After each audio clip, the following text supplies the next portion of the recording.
এটা যদি ডক্টর ইউনূস সাহেবের কাছে নাও যায়, আরো সে চলে গেছে। বলেন, কিয়ামতের দিন আল্লাহ যেদিন বিচার করবে, জীবনে যদি কিছুই কবুল না হয়, এই হাত তোলার দৃশ্যটা দেখানো যাবে যে আল্লাহ আমি তোমার কোরআনের শিক্ষার পক্ষে ছিলাম। জোরে বলেন সুবহানাল্লাহ। এটা গভীর ষড়যন্ত্র চলছে। গানের শিক্ষক, নাচের শিক্ষক আপনি নিয়োগ দিতে পারেন মুসলমানের দেশে। শরীর কিভাবে চর্চা করা লাগে এই শিক্ষক নিয়োগ দেওয়া লাগে মুসলমানদের টাকায়। অথচ কোরআন আর হাদিস এর 100 মার্কের একজন শিক্ষক দরকার, এটা আজ পর্যন্ত এ দেশে হয় নাই। এমনকি আমরা দেখতে পাচ্ছি এই দেশে যত সরকারি প্রতিষ্ঠান আছে, কয়েকটা বাদ দিয়ে 100টার প্রায় 99টা প্রতিষ্ঠানে মসজিদ আছে, সেখানে ইমাম আছে, মুয়াজ্জিন আছে, খাদেম আছে। সেখানে পিয়নের বেতন 30,000, অথচ মসজিদের খতিব, ইমাম, মুয়াজ্জিনের বেতন 5,000, 6,000। এটা একটা বৈষম্য না? বলেন বলেন, যে বৈষম্য দূর করার জন্য এতগুলো মানুষ জীবন দিয়ে গেল, যাদের রক্তের উপরে আপনারা চেয়ারে বসে আছেন, এখনো পর্যন্ত 1 বছর 1 মাস পার হয়ে গেল। এই বৈষম্য যদি এখনো দূর না হয়, কি জবাব দেবেন জাতির কাছে? আশা করছি আগামী থেকে, আমার তো যতটুকু বাস্তবতা আমি দেখতে পাচ্ছি সারা বাংলাদেশ ঘোরাফেরা করে, যে জোয়ার এবার এসেছে, এই জোয়ারে ইনশাআল্লাহ ইসলাম সংসদে চলে যাবে।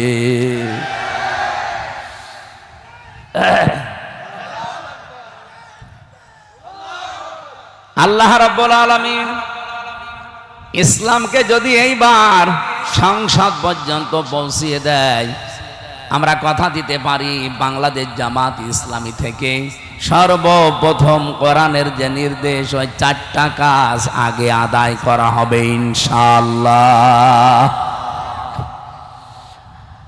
আমি যতটুকু বিশ্বাস করি, এটা যদি সত্যি কায়েম হয়, এই 4টা কাজ যদি একটা একটা করে জারি হয়ে যায়, ইমাম সাহেব, মুয়াজ্জিন সাহেব, খতিব সাহেবদের এই যে আজ বৈষম্যের শিকার বানিয়ে রেখেছেন, এটা ইনশাআল্লাহ দূর হয়ে যাবে। বাইরের দেশগুলোতে যখন ঘোরাফেরা করি, হিন্দু রাষ্ট্র, পাশের দেশ প্রতিবেশী, এই যে কলকাতার দিকে তাকান, পশ্চিমবঙ্গের মমতা ব্যানার্জি একটা হিন্দু মহিলা, অথচ পুরা পশ্চিমবঙ্গের মসজিদের ইমাম, খতিব, মুয়াজ্জিন, খাদেম এবং ঝাড়ুদার পর্যন্ত সব রাষ্ট্র থেকে তারা বেতন দিচ্ছে সরকারিভাবে। এতদিন যারা দায়িত্বে ছিলেন কি করেছেন আমি জানি না। শহীদ আল্লামা দেলাওয়ার হোসাইন সাইদি রহমতুল্লাহ আলাইহে, উনি একবার চেষ্টা চালিয়েছিলেন ইমামদের জন্যে, কিন্তু 100 জনের 51 জন না হলে তো পাশ হয় না। এই জন্য আল্লাহর বান্দার এই কথাটা পাশ হয়নি। আমরা আগামী থেকে 300 এমপির ভেতরে এবার 151 জনকে এমন ভাবে পাঠাতে চাই যারা কোরআনে কারিম বুকে নিয়ে সংসদে যাবে। এই বৈষম্য দূর করাই লাগবে ইনশাআল্লাহ। বলেন ইনশাআল্লাহ। দ্বীনের শিক্ষা এই জন্য খুব মারাত্মক, এটা দরকার। সেই সিস্টেম আপনারা বন্ধ করে দিয়েছেন। ক্লাস 5-এ, ক্লাস 8-এ আগে বৃত্তি পরীক্ষায় 100 মার্কের কোরআন হাদিস ছিল। এখানে যারা উস্তাদ আছে, যে আমার বন্ধু, উনিও এক জায়গায় শিক্ষকতা করেন, জিজ্ঞাসা করলে উনিও বলবে 1 থেকে 5 পর্যন্ত পড়ার পরে বৃত্তি পরীক্ষা দেয় ছেলে মেয়েরা। ক্লাস 8-এ বৃত্তি পরীক্ষা দেয়। অথচ এই 15.5 বছরে যারা দায়িত্বে ছিল, দাদাদের কথা মতো তারা এই 2টা জায়গা থেকে কোরআন হাদিসের 100 মার্ক তুলে দিয়েছিল। ওরা সরাসরি বলে নাই যে কোরআন হাদিসের মার্ক চলবে না, পড়া যাবে না, এমন কায়দা কৌশলে এগিয়ে যাচ্ছিল। আমার দাদা বলছিলেন, এক লোক নাকি তার বউকে খুব পিটাতো। ওর বউ বলছে, যেভাবে আমারে পিটাও, তুমি কি আমারে রাখবা না, তালাক দিয়ে দিবা? স্বামী বলছে, কিলের ওজন দেখে টের পাও না? ওরা যা আরম্ভ করেছিল, আল্লাহ পাক যদি দয়া করে আগস্টের 5 তারিখে ওদেরকে এই ন্যাক্কারজনক অবস্থায় বিদায় না দিত, আমার মনে হয় এই দেশ যেভাবে এগিয়ে যাচ্ছিল, এই 1 বছরে দেশ রসাতলে চলে যেত। এজন্য অন্তত আমরা যারা এখানে আছি, আমাদের সবার এক কথা, আমরা 1 থেকে 5 পর্যন্ত ছেলেমেয়েরা যারাই পড়বে তারা যেন কোরআন হাদিস 100 মার্কের পড়তে পারে। বলেন, দিনের শিক্ষা দেওয়া লাগবে আপনার মেয়েটাকে। 4 নম্বরে তাকে সৎ পাত্র দেখে আপনি পাত্রস্থ করবেন। নবীজি বলেন, এই ফেরেশতাদের দোয়ার ভেতরে 4টা শর্ত ছিল, যদি কেউ পালন করতে পারে, আল্লাহর দয়া, আল্লাহর রহমত ওই মা বাবা, ওই গার্জিয়ানের উপরে কতদিন থাকবে জানো? শুধু ইলা দুনিয়া পর্যন্ত না, ইলা ইয়াউমিল কিয়ামাহ, কিয়ামত পর্যন্ত আল্লাহর রহমত থাকবে।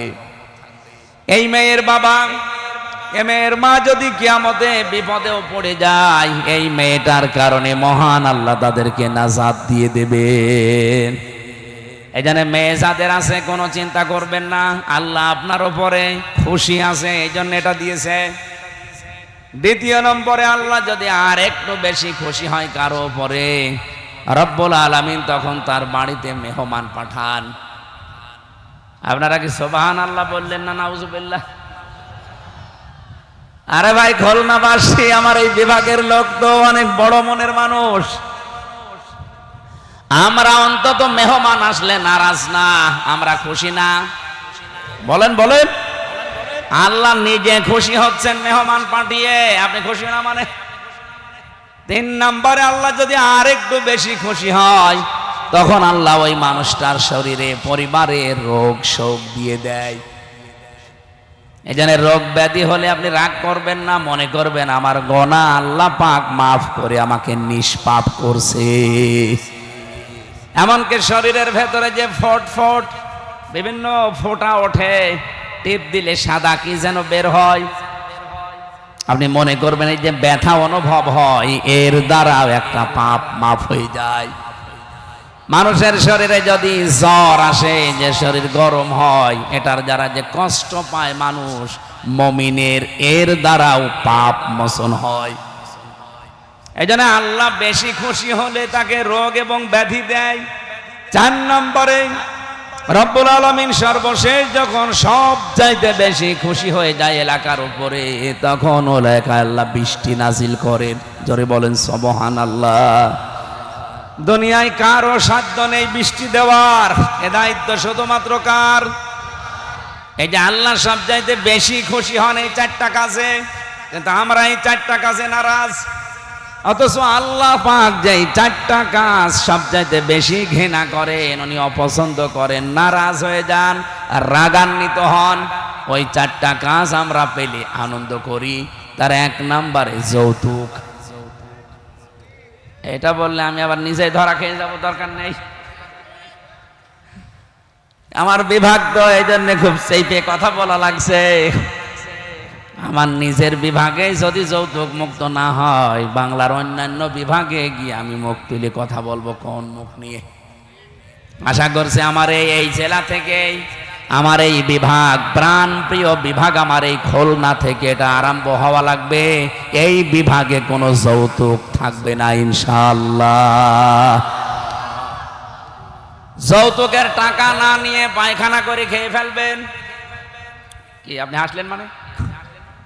আরে ভাই, পায়খানা খেলে মাত্র 1টা গুনাহ হবে, আর যৌতুকের টাকা যারা নিচ্ছেন ডবল গুনাহ হবে। 1 নম্বরে কবিরা গুনাহ, 2 নম্বরে জুলুমের গুনাহ। বের বাবার খুশি ছাড়া তার বাড়িতে বরযাত্রী খাওয়াচ্ছেন, এটা জায়েজ নেই। কারণ বরযাত্রী ইসলামে নেই, এটা হিন্দুদের সংস্কৃতি থেকে এসেছে। ইসলামে আছে অলিমা। কি আছে বলেন তো? এই অলিমা অনুষ্ঠান, এটা কি ছেলের বাড়ি হয় না মেয়ের বাড়ি? অথচ আমাদের এই দেশে এখন অলিমার সিস্টেম নেই, আছে শুধু বরযাত্রী।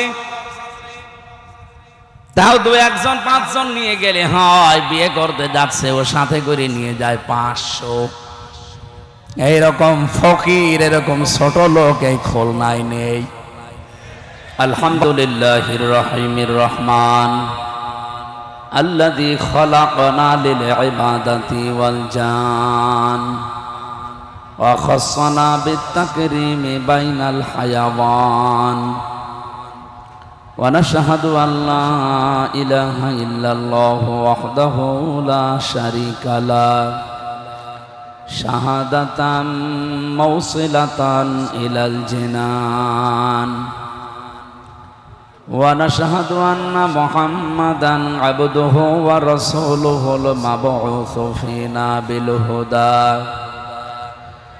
ওয়া দীনিল হাক্কি লিয়ুযহিরাহু আলাল আদিয়ান সাল্লাল্লাহু আলাইহি ওয়া আলা আলিহি ওয়া সাহাবিহিল কিরাম মা দামাশ শামসু ওয়াল কমারু বিজরিয়ান ওয়ান নাজমু ওয়াশ শাজারু ইয়াসজুদান ওয়াস সামাআ রাফা'আহা ওয়া ওয়াদা'আল মিজান فقد قال الله تعالى في كلامه المجيد وبرهانه التوحيد কি আরম্ভ করছেন? দাঁড়িয়ে আছেন, দাঁড়িয়ে থাকেন, আওয়াজ করবেন না, কথা বন্ধ করেন। এইভাবে ক্লাস করে মানুষ? স্বেচ্ছাসেবক ভাইরা সাবধান, কথা বলবেন না ভাই। যে যেখানে বসে আছে, দাঁড়িয়ে আছে, শুয়ে আছে, থাক, যার যা ভালো লাগে করতে। আর এইসব জায়গা ফাঁকা রেখেছেন, কি সমস্যা? এখানে বসতে দিলে মানুষগুলো বসতে পারে না?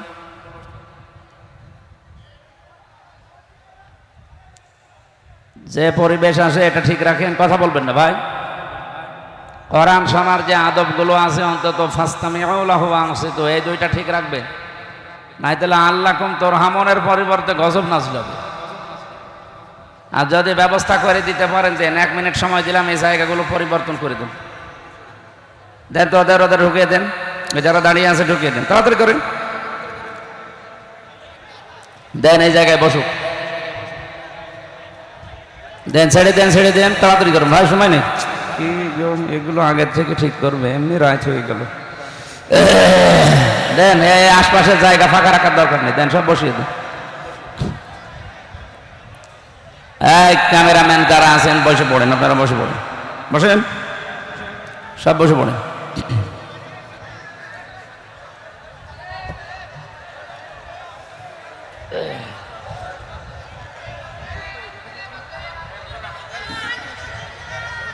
বসেন বসেন। আয় রে বাঙালি রে,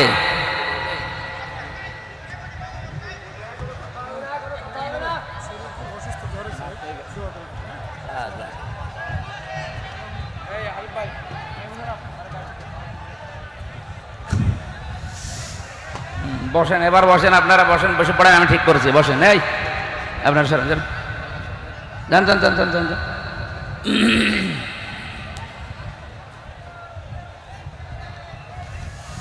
فقد قال الله تعالى في كلامه المجيد وبرهانه التوحيد। এবার জবান খোলেন, কথাবার্তা বন্ধ করে জবান খুলে পড়েন। আউযু বিল্লাহি মিনাশ শাইতানির রাজিম। বিসমিল্লাহির রহমানির রহিম। قل لا أقول لكم عندي خزائن الله ولا أعلم الغيب ولا أقول لكم إني ملك ইন আত্তাবিউ ইল্লা মা ইউহা ইলাইয়া কুল হাল ইয়াস্তাউইল আ'মা ওয়াল বাসীর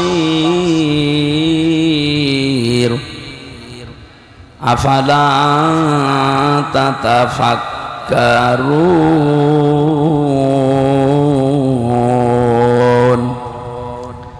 وأنذر به الذين يخافون أن يحشروا إلى ربهم ليس لهم من دونه ولي ولا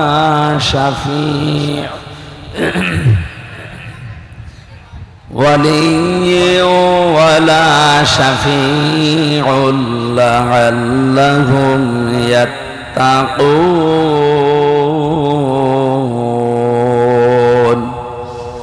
صدقت يا ربنا.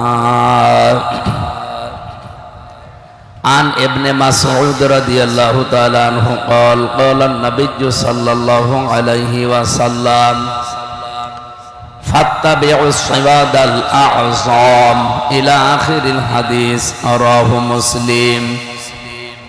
وقال تعالى في شان حبيبي إن الله وملائكته يصلون على النبي يا أيها الذين آمنوا صلوا عليه وسلموا تسليما اللهم صل على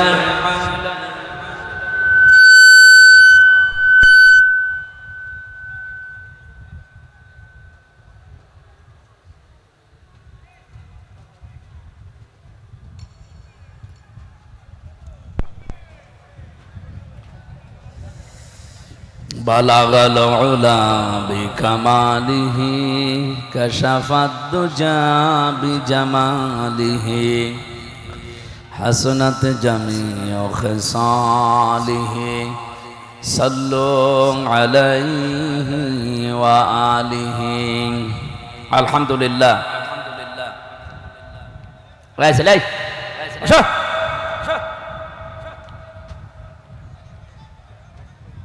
এখানে কেউ উঠবেন না, 1-1.5 ঘন্টা বসতে পারবেন না। সামনে এসেছেন কেন? খুলনা আমার বিভাগের জন্য বললাম না, শেষে আমার বদনাম হয়ে যাবে না। আপনি 1-1.5 ঘন্টা বসে থাকতে পারেন না, আপনার বিয়ে দিলে বউ টেকবে? শেষে দেখা যাচ্ছে যে আমার বিভাগেরই বদনাম হয়ে যাচ্ছে, বিভাগের বিয়ে শাদী সব বন্ধ। কিছু বলতেও পারছে না, আপনারা উঠবেন না। ভাই, এটা রেকর্ড হচ্ছে, দেখছেন না? সারা দুনিয়া চলছে এখন। নিজেদের সম্মান নিজেরা বজায় রাখেন, নষ্ট যেন না হয়। অন্য বিভাগ হলে আরো উল্টাপাল্টা বলতাম, কিছু বলার নেই, সব সহ্য করা লাগছে। বাংলাদেশের ঐতিহ্যবাহী জেলা খুলনা, এটা মনে হয় কি যেন দৌলতপুর থানার অন্তর্গত মহেশ্বর পাশা সাড়াডাঙ্গা ময়দানে যুব সমাজের উদ্যোগে 2 দিন ব্যাপী, যদিও এটা সিরাতের মাস চলছে আপনারা জানেন, রবিউল আউয়াল আরম্ভ হয়ে গেছে অলরেডি, আজকে 14 তারিখ। আপনারা দিয়েছেন তাফসিরুল কোরআন মাহফিল, আমরা তাফসির আকারে নবীজিকে মাঝে মাঝে নিয়ে এসে কথা বলবো ইনশাআল্লাহ। 5ম বাৎসরিক 2 দিন ব্যাপী আজকের সম্মানিত সভাপতি এস.এম. আজিজুর রহমান স্বপন, বিশিষ্ট ব্যবসায়ী সমাজসেবক, দামাত বারকাতুহুমুল আলিয়া। এ মাহফিলের প্রধান অতিথি বাংলাদেশ জামায়াতে ইসলামী। এ নামটা বললে শুনলে এখন আমাদের কলিজা ভরে যায়, তো কিছু মানুষের আবার সমস্যা, ওরা ওই সেই মানধাত আমলে আছে। এই 54 বছর পর্যন্ত যারা এই শব্দটা বিক্রি করে খেয়েছে, এখন আবার অনেকে এই নতুন ভাবে উঠে পড়ে লেগেছে এই 54 বছরের ভাঙা বাক্স। ওরা জামাত ইসলামী বাংলাদেশের উপরে এই 54 বছরে যেটা চাপিয়েছে 100 ভাগের 92 ভাগ মিথ্যা। এটাকে আমি বানিয়ে বলছি না। বদরুদ্দিন ওমর গতকালকে ইন্তেকাল করেছে, মারা গেছে। ওনার উক্তি আছে দেখেন, প্রায় 15টা মতো উক্তি পড়লাম। তার ভেতরে প্রথম উক্তিটা ওনার ঐতিহাসিক এইটা, বাংলাদেশে মুক্তিযোদ্ধা নিয়ে যে সমস্ত ইতিহাস লেখা হয়েছে, বই আছে, এর অধিকাংশ 100 ভাগের 92 ভাগ মিথ্যা। সুতরাং এতদিন জাতিকে যা খাওয়িয়েছেন, শুনিয়েছেন, এগুলো সব মিথ্যা, ধোঁকাবাজি, প্রতারণা ছাড়া আর কিছু না। আপনি রাগ করলেও এই সত্য কথা আমারে বলা লাগবে। পৃথিবী এখন অলরেডি প্রমাণ পেয়ে গেছে বাংলাদেশ জামাত ইসলামী একমাত্র দল এই বাংলাদেশে যারা এই দেশের স্বাধীনতা সার্বভৌমত্বকে টিকিয়ে রাখতে জীবন দিয়ে হলেও চেষ্টা চালাচ্ছে। আর বাকি যারা আছে আপনি দেখেন তো। এই জন্যে আমার মনে হয় এই মিথ্যা এবং ভাঙ্গা বাক্স এতদিন হাসিনা যেটা বাজিয়েছে, এটা যেন সামনে আর কেউ না বাজায়। বাজালে আপনি কিন্তু নিজের পায়ে নিচে কোড়াল মারবেন। আপনি রাজাকারের ধোয়া তোলেন এতদিন পরে, তালিকা বানিয়েছে না মুক্তিযোদ্ধা মন্ত্রণালয় থেকে, যারা আমাদেরকে রাজাকার বলে, রাজাকারের বাচ্চা বলে, অথচ তাদের দলে রাজাকার 1040 জন। এই শয়তানও মনে হয় হাসে যে এ আমি শয়তানি আর কি করবো, এ তো আমার চাইতে বড় শয়তান। জামাত ইসলামী বাংলাদেশ রাজাকার এই কথা যারা তোলেন এতদিন, মাত্র 27 জনের নাম দিয়েছেন আপনারা, তারপরও 11 জন মরে গেছে। আর বাকিগুলোর আমি যে বয়স, তারা এখন অন্তত জামাত ইসলামী বাংলাদেশের জন্য অ্যাক্টিভ না। আর আপনাদের যারা সব তো উল্টা পাল্টা। ঝাঁঝর যদি সইকে এসে বলে যে তোমার পেছনে ফোঁটা আছে, ওর দাঁত খুলে ফেলা দরকার। ঝাঁঝরের পেছনে ফোঁটা কয়টা বলেন বলেন? সইয়ের পেছনে ফোঁটা কয়টা? তাহলে আমরা যদি সই হয়ে থাকে, আপনারা ঝাঁঝর, এই জন্যে মুখ সামলিয়ে কথা বলা দরকার। বাংলাদেশ জামাত ইসলামী নামটা বললেই কারো রাগ হলে আমার কোনো সমস্যা নেই, এটা বললে আমাদের কলিজা এখন ভরে যায়। আলহামদুলিল্লাহ, কেন্দ্রীয় মজলিসে শোরার অন্যতম সদস্য এবং বাংলাদেশ জামাত ইসলামী খুলনা মহানগরীর সম্মানিত আমির, বিশিষ্ট ইসলামী চিন্তাবিদ, শিক্ষাবিদ অধ্যাপক মাহফুজুর রহমান, বাংলাদেশ জামাত ইসলামী কর্তৃক মনোনীত নমিনি, উনি পদপ্রার্থী নয়। বাংলাদেশ জামাত ইসলামী থেকে সারা বাংলাদেশে এমপির ঘোষণা যাদেরকে দিয়েছে, এরা একজনও পদপ্রার্থী না, সবগুলো নমিনি। পদপ্রার্থী হবে অন্য দলের, যারা এই পদ পাওয়ার জন্য অলরেডি মারামারি করে মরে যায়। এক কথা বলে না কেন? বাংলাদেশ জামাত ইসলামী থেকে 300 জনের নাম ঘোষণা হয়েছে। আজ পর্যন্ত শুনেছেন কেউ বলেছে যে আমারে দেওয়া লাগবে? পদ যদি চায় তারা কিয়ামত পর্যন্ত পাবে না। কিন্তু অন্য দলকে আমরা দেখেছি, ওরা পদ পাওয়ার জন্যে চেয়ার দিয়ে তার কর্মীদেরকে অলরেডি আদামারা করে ফেলেছে, অনেকে মেরেও ফেলেছে।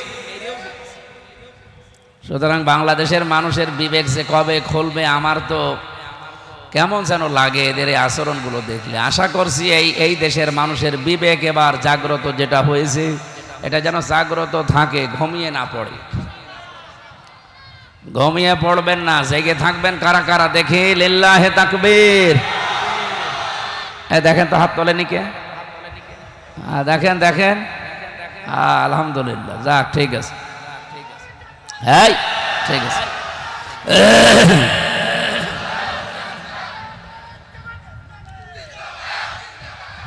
এতক্ষণ পর্যন্ত যারা এখানে আলোচনা রেখেছেন, মাওলানা নূর সাইদ জালাল, হাফেজ মাওলানা হাসিবুল্লাহ মিসবাহ, মাওলানা হোসাইন আহমেদ মাহফুজ চুয়াডাঙ্গা, দামাত বারকাতুহুল আলিয়া, গতকাল এখানে যিনি কথা বলেছিলেন, আন্তর্জাতিক খ্যাতি সম্পন্ন মুফাসসিরে কোরআন, শ্রদ্ধাভাজন বড় ভাই মাওলানা সাদিকুর রহমান আজহারি, মাওলানা মুফতি সেলিম রেজা, হাফেজ মাওলানা আব্দুল্লাহ আল মামুন, প্রধান অতিথি ছিলেন মুহাদ্দিস আব্দুল খালেক, দক্ষিণবঙ্গের প্রখ্যাত আলেমে দ্বীন। আল্লাহ রাব্বুল আলামিন সবগুলো গোলামকে গোলাম হিসাবে যেন কবুল করে। বাংলাদেশের অবস্থার দিকে তাকান, অনেকে এখন আল্লাহর গোলামিকে পছন্দ করে না, গোলাম হতে চায় অন্য কারো। বিভিন্ন জায়গায় আমরা গোলামির পরিচয় দেখতে পাচ্ছি। আমরা যারা একামতে দিনের কর্মী আসি, আল্লাহর কসম তারা এই পৃথিবীতে কারো গোলাম না, গোলাম হচ্ছে শুধুমাত্র আল্লাহ। এমনকি আমরা রাসূলুল্লাহরও গোলাম না, আমরা রাসূলুল্লাহর উম্মত। কথা বলেন। মঞ্চে যারা বসে আছেন অবশ্যই ব্যক্তিবর্গগুলো সম্মানিত, নয়তো আপনারা এখানে বসতে দিতেন না। সুতরাং এখানে যারা এসেছেন ওয়ারাফা'না লাকা যিকরাক, তাদের সম্মান মর্যাদা দুনিয়া আখিরাতে আল্লাহ যেন আরো বাড়িয়ে দেন।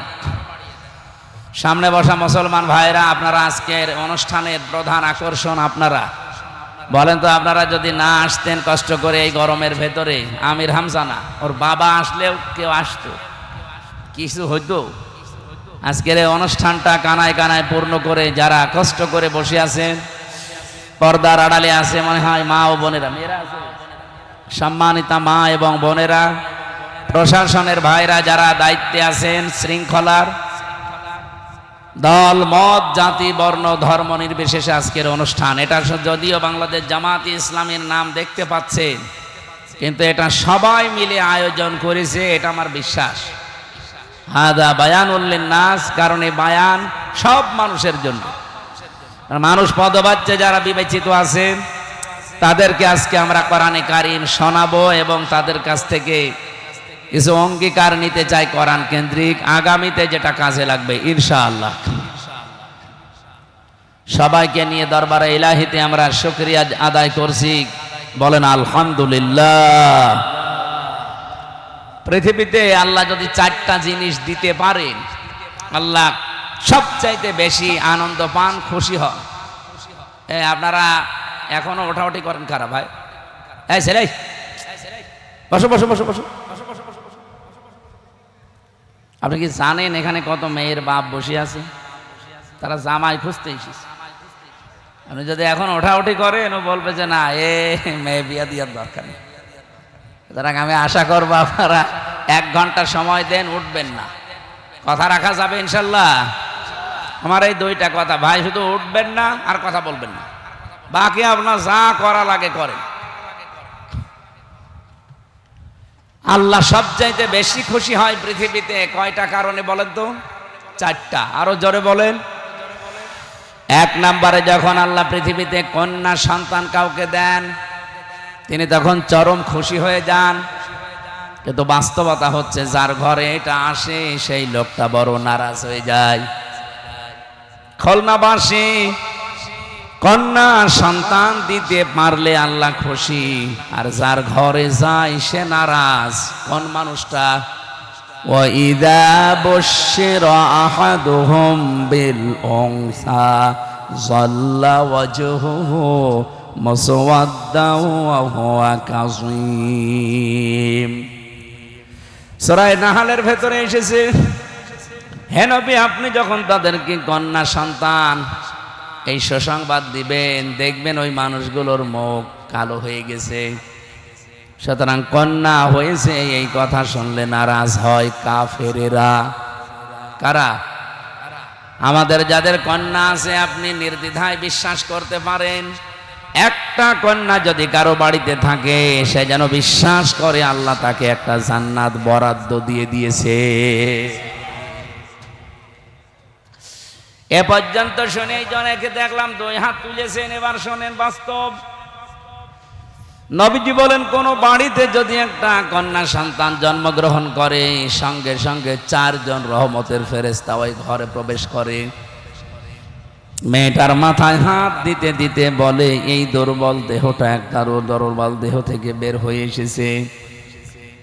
এই মেয়েটাকে যারা আদর যত্ন করবে, এর পেছনে যারা খরচ করবে, একে যারা দিন শেখাবে, সৎ পাত্র দেখে পাত্রস্থ করতে পারবে, এই 4টা কাজ যদি আদায় করতে পারে, কিয়ামত পর্যন্ত আল্লাহর রহমত তাদের উপরে থাকবে।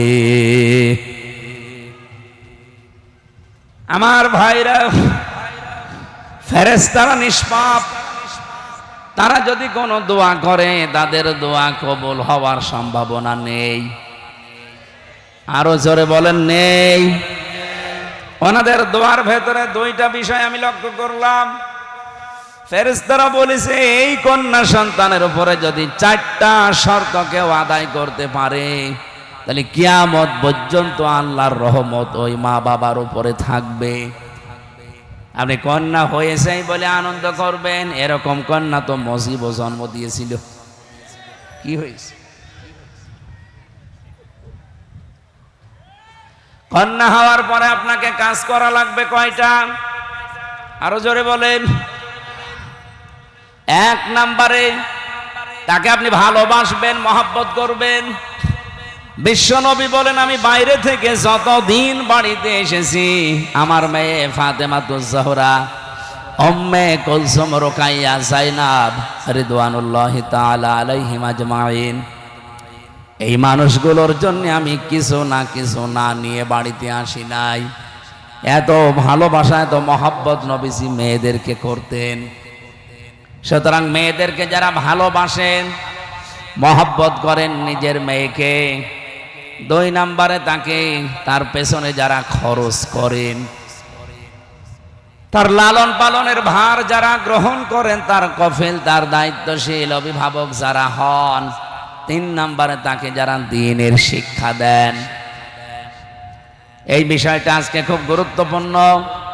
যেহেতু সবাই ছেলে মেয়েকে মাদ্রাসা লাইনে দিতে চান না, আমরা অনেকেই কলেজ, স্কুল, বিশ্ববিদ্যালয় এগুলোতে পড়াতে চাই। সেই হিসাবে 92% মুসলমানের দেশে আমরা লক্ষ্য করলাম ডক্টর মোহাম্মদ ইউনূস 2 নবীর নাম নিয়ে উনি বসে আছে। একটা মোহাম্মদ, আপনি কি করলেন আমরা জানি না। গানের শিক্ষক নিয়োগ দিয়েছেন 1 থেকে 5 পর্যন্ত প্রাইমারিতে, শরীর চর্চার শিক্ষক নিয়োগ দিয়েছেন, অথচ আপনি 1 থেকে 5 পর্যন্ত ধর্মীয় শিক্ষক, কোরআনের শিক্ষক নিয়োগ দিতে ব্যর্থ পারেন নাই। এটা যদি রেকর্ড হচ্ছে জায়গা মতো চলে যাবে আমি জানি। বহু কিরামান কাতিবিন বিভিন্ন জায়গায় ওরা আছে, ওরা পৌঁছিয়ে দেবে। গোয়েন্দা বিভাগে যারা আছে, আপনারাও তো মুসলমান। 92% মুসলমানের এই দেশে এটা শুধু হামজার আহ্বান না, 18 কোটি মানুষের দাবি একটাই, আমরা 1 থেকে 5 পর্যন্ত একজন আলেম শিক্ষক চাই। এই দাবি আছে না আমাদের? এই ক্যামেরা ওইদিকে ধরেন, লিল্লাহে তাকবীর। এটা যদি ডক্টর ইউনূস সাহেবের কাছে নাও যায়, আরো সে চলে গেছে। বলেন কিয়ামতের দিন আল্লাহ যেদিন বিচার করবে, জীবনে যদি কিছুই কবুল না হয়, এই হাত তোলার দৃশ্যটা দেখানো যাবে যে আল্লাহ আমি তোমার কোরআনের শিক্ষার পক্ষে ছিলাম। জোরে বলেন সুবহানাল্লাহ। এটা গভীর ষড়যন্ত্র চলছে। গানের শিক্ষক, নাচের শিক্ষক আপনি নিয়োগ দিতে পারেন মুসলমানের দেশে। শরীর কিভাবে চর্চা করা লাগে এই শিক্ষক নিয়োগ দেওয়া লাগে মুসলমানদের টাকায়, অথচ কোরআন আর হাদিস এর 100 মার্কের একজন শিক্ষক দরকার, এটা আজ পর্যন্ত এ দেশে হয় নাই। এমনকি আমরা দেখতে পাচ্ছি এই দেশে যত সরকারি প্রতিষ্ঠান আছে, কয়েকটা বাদ দিয়ে 100টার প্রায় 99টা প্রতিষ্ঠানে মসজিদ আছে, সেখানে ইমাম আছে, মুয়াজ্জিন আছে, খাদেম আছে। সেখানে পিয়নের বেতন 30,000, অথচ মসজিদের খতিব, ইমাম, মুয়াজ্জিনের বেতন 5,000, 6,000। এটা একটা বৈষম্য না? বলেন বলেন, যে বৈষম্য দূর করার জন্য এতগুলো মানুষ জীবন দিয়ে গেল, যাদের রক্তের উপরে আপনারা চেয়ারে বসে আছেন, এখনো পর্যন্ত 1 বছর 1 মাস পার হয়ে গেল। এই বৈষম্য যদি এখনো দূর না হয়, কি জবাব দেবেন জাতির কাছে? আশা করছি আগামী থেকে, আমার তো যতটুকু বাস্তবতা আমি দেখতে পাচ্ছি সারা বাংলাদেশ ঘোরাফেরা করে, যে জোয়ার এবার এসেছে, এই জোয়ারে ইনশাআল্লাহ ইসলাম সংসদে চলে যাবে।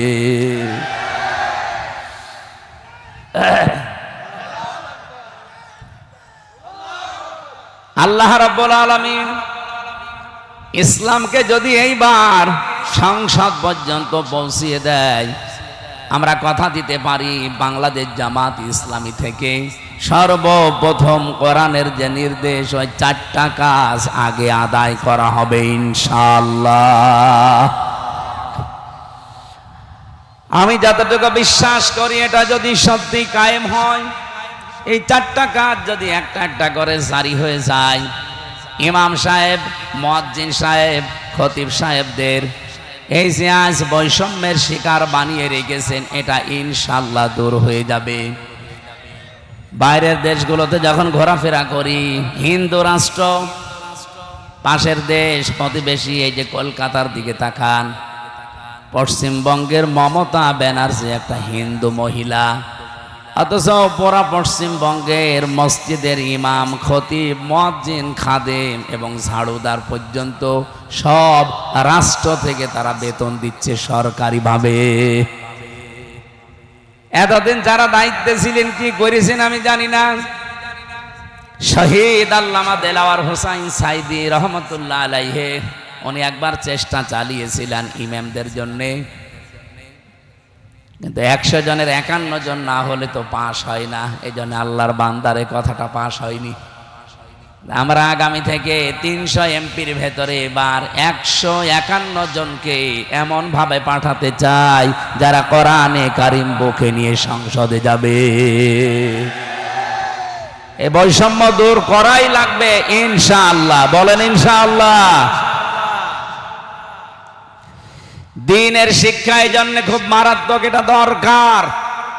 সেই সিস্টেম আপনারা বন্ধ করে দিয়েছেন। ক্লাস 5-এ, ক্লাস 8-এ আগে বৃত্তি পরীক্ষায় 100 মার্কের কোরআন হাদিস ছিল।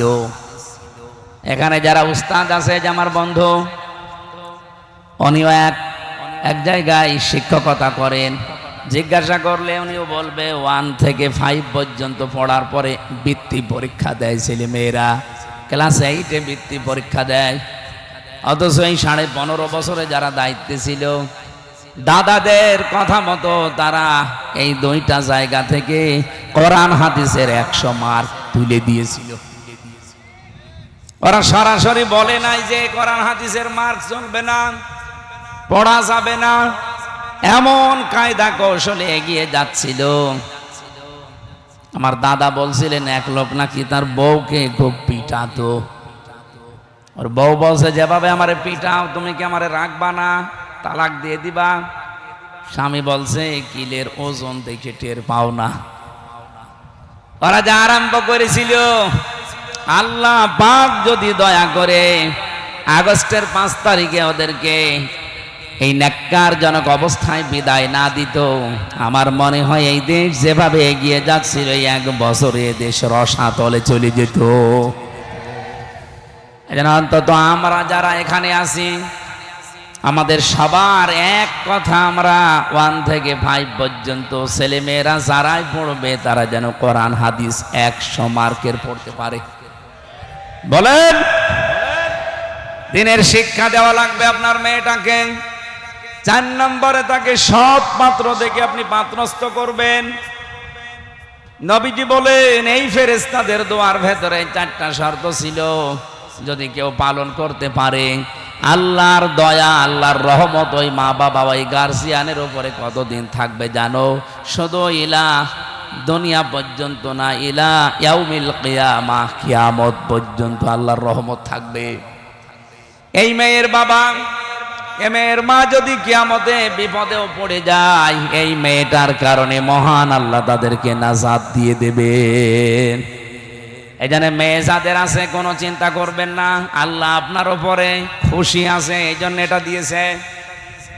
2 নম্বরে, আল্লাহ যদি আর একটু বেশি খুশি হয় কারো উপরে, রব্বুল আলামিন তখন তার বাড়িতে মেহমান পাঠান।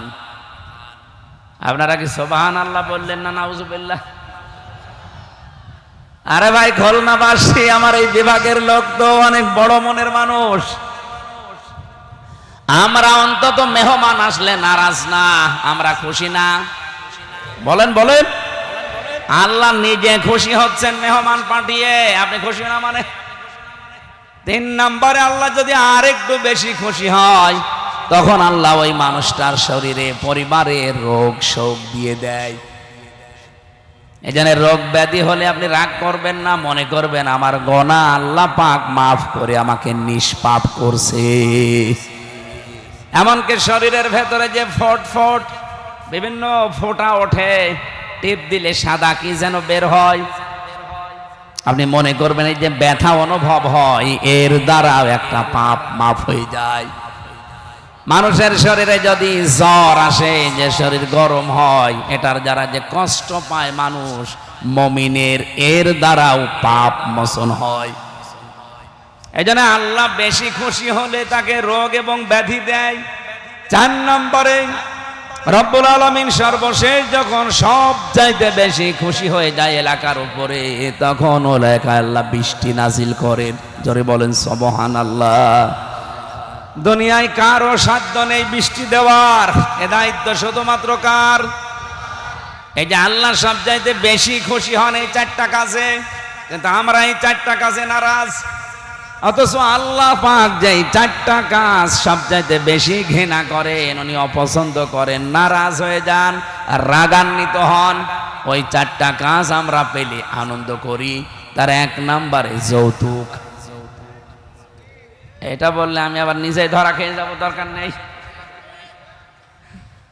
আমার বিভাগ তো এই জন্য খুব চেপে কথা বলা লাগছে। আমার নিজের বিভাগে যদি যৌতুক মুক্ত না হয়, বাংলার অন্যান্য বিভাগে গিয়ে আমি মুখ তুলে কথা বলবো কোন মুখ নিয়ে?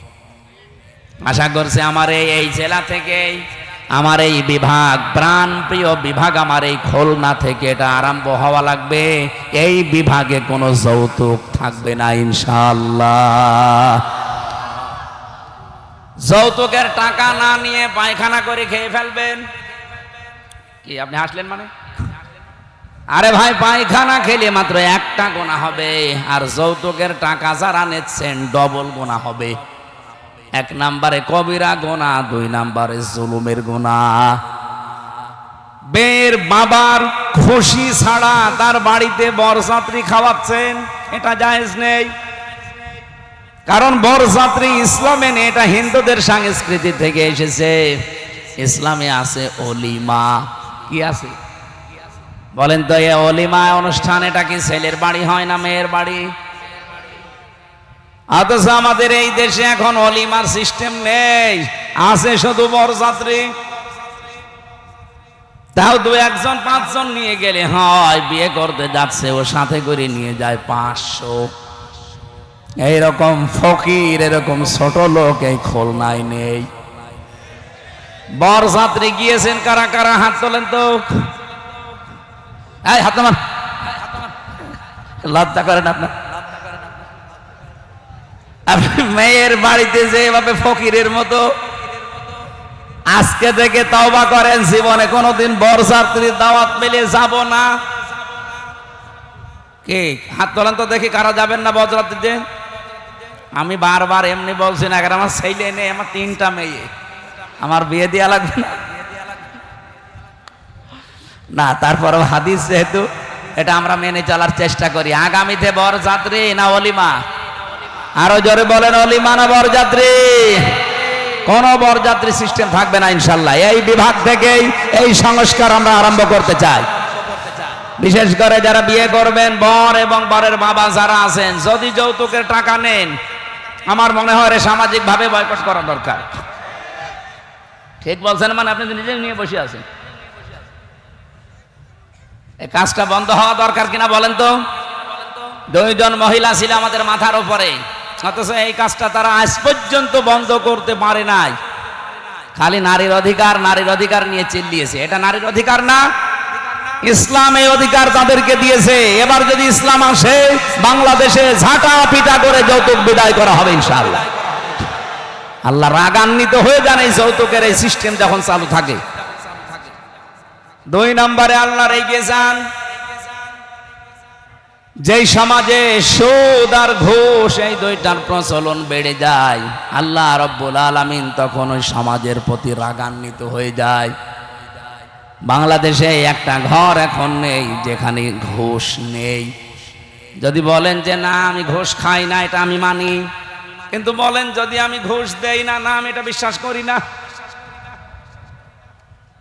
এদেশে এমন একটা সিস্টেম আমরা বানিয়ে ফেলেছি, ঘুষের নাম পর্যন্ত পাল্টিয়ে রেখেছি হাদিয়া। কথা বলেন না কেন?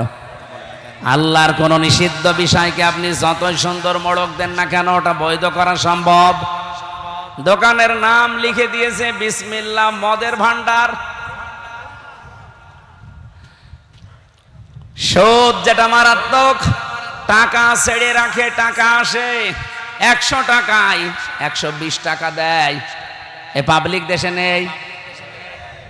খুলনা বিভাগের মানুষেরা আপনারা কিন্তু আরো বেশি সেনসিটিভ থাকা দরকার, কারণ আমি এই খুলনার সন্তান, এই বিভাগের বাইরে যে আমি কিন্তু আর মুখ পাবো না।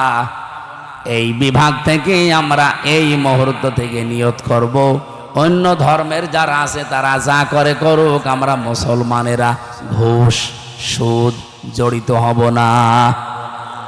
না, ঘুষের ওইটা সম্ভব না, ওটা রাষ্ট্রের নিয়ম নীতি দরকার, ওটা ইসলাম আসলে ইনশাল্লাহ কায়েম হবে। কিন্তু সুদের এই বিষয়টা আমরা নিজেরাও এখন ছাড়ার চেষ্টা করলে পারি। যারা 100 টাকা দিয়ে রাখেন, মাসে মাসে 120 টাকা নেন, আপনি কি জানেন আপনি কত বড় অন্যায় আছেন? নিজের মায়ের সাথে আপনি জিনা করছেন। আরে ভাই, খাওয়া যায় তাই বলে সব খাওয়া যায়? এই খাওয়াগুলো একটু হালকা বন্ধ করা লাগবে। আপনি সুদ বাদ দিয়ে অন্য কোন সিস্টেমে আপনি চেষ্টা করেন, আমার আল্লাহ বরকত দেবে। সুদের এই ব্যবসায় যারা নিয়োজিত আছেন, আল্লাহর কসম চর্মচোখে দেখতে মনে হবে বিশাল সম্পদের পাহাড় তৈরি হচ্ছে। এক দিক থেকে টাকা আসলে 5 দিক থেকে আল্লাহ সব খসিয়ে দেবে।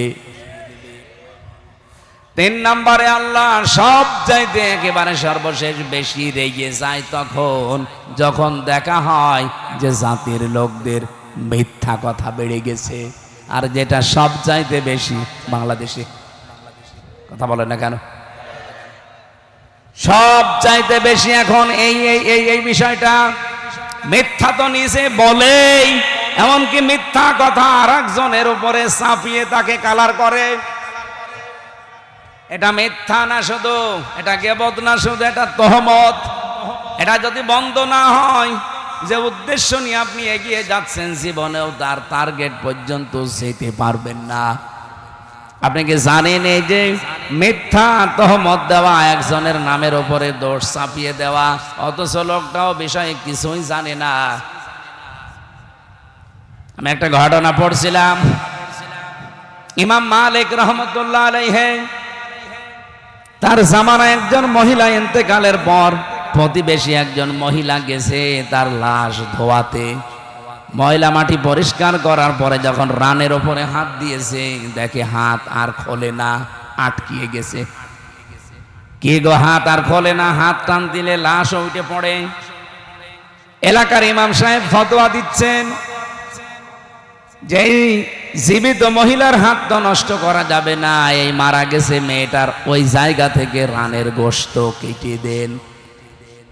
কিন্তু এই মৃত মহিলার যে স্বামী এবং সন্তান, তারা বলছে না, আমার স্ত্রী খুব নেককার মানুষ, আমার মা খুব নেককার মহিলা, তার এখন মারা গেছে, তার রানের চামড়া কাটবেন, আমরা মানতে পারি না, হবে না, এটা দরকার ওই জীবিত মহিলার হাত কেটে ফেলেন।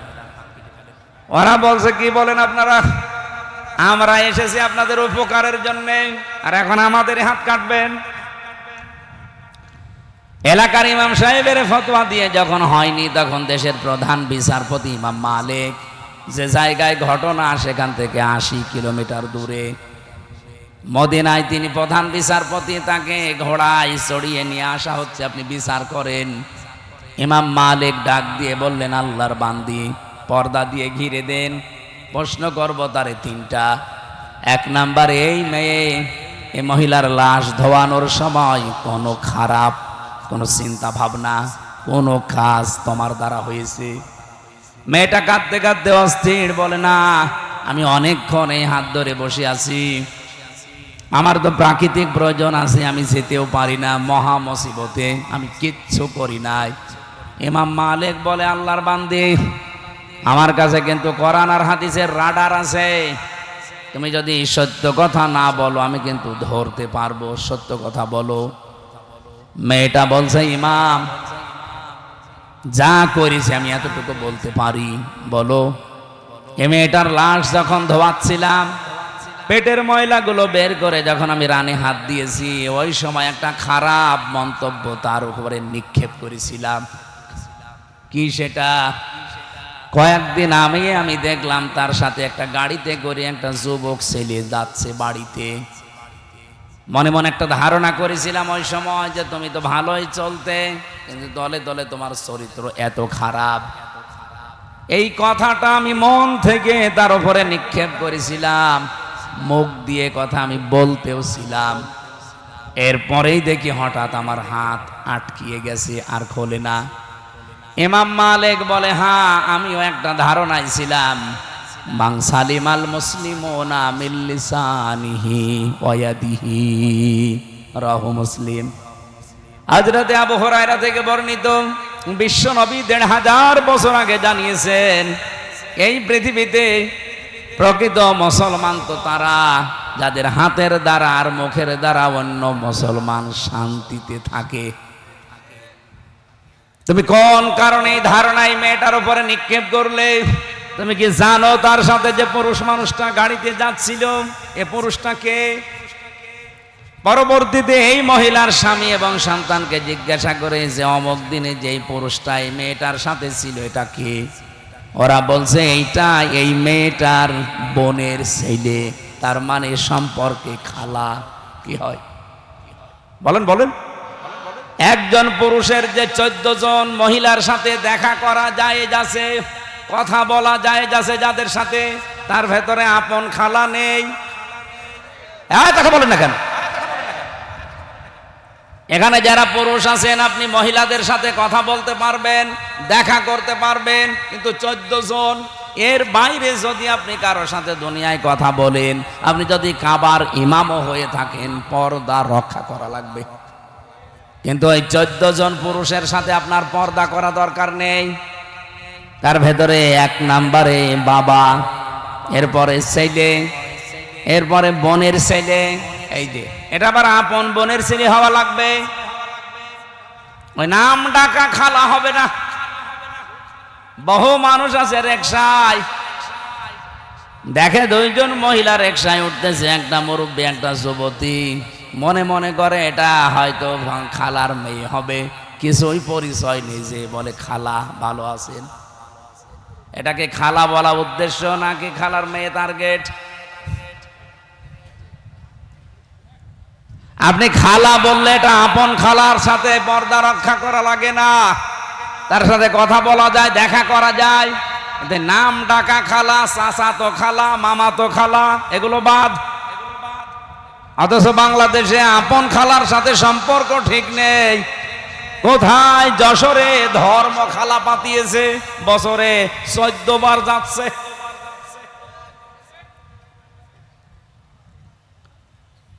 তুমি যে ধারণা করলে এই মেয়েটাকে নিয়ে, অথচ এই ছেলেটা হচ্ছে তার বোনের ছেলে, তার মানে খালা। খালার সাথে বিয়ে করা জায়েজ আছে? বলেন বলেন, কোন কারণে এই ধারণা করলে? তুমি যে মুখ দিয়ে বলেছিলে, অন্তর দিয়ে ধারণা করেছিলে, অথচ মুসলমানের কাজ হচ্ছে তার মুখের দ্বারা আর হাতের দ্বারা মানুষ যেন শান্তিতে থাকে। একটা মিথ্যা তহমত তার উপরে নিক্ষেপ করার কারণে দুনিয়ায় আল্লাহ তোমার শাস্তি দিয়ে দিয়েছে। আর শাস্তি এখন তোমার হবে। আমি কোরআনে কারিম থেকে যে আয়াত পড়বো, এই আয়াত অনুযায়ী সূরা নূর থেকে তিনি তেলাওয়াত করলেন, ওয়াল্লাযীনা ইয়ারমুনাল মুহসানাতি সুম্মা লাম ইয়াতু বিআরবা'তি শুহাদা ফাজলিদুহুম সামানিনা জালদা ওয়ালা তাকবালু লাহুম শাহাদাতান আবাদা ইলা আখির আয়াত। কোন মানুষ যদি নিরপরাধ সতী সাধবী কোনো মেয়ে লোকের উপরে জেনার তহমত নাজিল করে, তার উপরে নিক্ষেপ করে, ও যদি 4 জন সাক্ষী জোগাড় করতে না পারে, 2টা শাস্তি তার দুনিয়ায় হবে। 1 নম্বরে তাকে 80টা চামড়ার চাবুক মারা হবে। 2 নম্বরে যতদিন সে জীবিত আছে তার সাক্ষ্য গ্রহণ করা হবে না। আমি আয়াতটা পড়ার পরে আমি চিন্তা করেছিলাম বাংলাদেশ নিয়ে। এদিকে তাকান। আজ যে মিথ্যা অভিযোগ এই 54 বছর ইসলামপন্থীদের উপরে দেওয়া হয়, বিশেষ করে সতী সাধবী বহু নারীর উপরে আন্দাজে তহমত দিয়ে তাদেরকে বছরের পর বছর কষ্টে রাখা হয়েছে জেলখানায়। হাজার হাজার মিথ্যা মামলা। এই 54 বছর বাদ দিলাম, এই 15.5 বছরে আমি তো নিজে প্র্যাকটিক্যাল লাইফে দেখলাম, আমি নিজেও একজন ভিকটিম। এই হাজারো মিথ্যা মামলা সাজিয়ে মিথ্যা সাক্ষী দিয়ে বহু মানুষের জীবন অলরেডি নষ্ট করে দেওয়া হয়েছে। সংসদ যেদিন প্রথম স্বাধীন হওয়ার পরে দেশে কায়েম হয়েছিল, সূরা নূরের এই আয়াতটা যদি ওই দিন সংসদে কায়েম হয়ে যেত, বাংলাদেশে কোনো মিথ্যা মামলায় পর্যন্ত হইতো না। আপনি কি জানেন মিথ্যা মামলা, মিথ্যা সাক্ষী এটা কোন জায়গায় নিয়ে পৌঁছায়? নারায়ণগঞ্জের একজন আমার সাথে জেলখানায় ছিল, আজ 8 বছর মিথ্যা এই সাক্ষীর কারণে পড়ে আছে লোকটা। মাঝে মাঝে দেখতাম শিশুর মতো হাউমাউ করে কাঁদছে।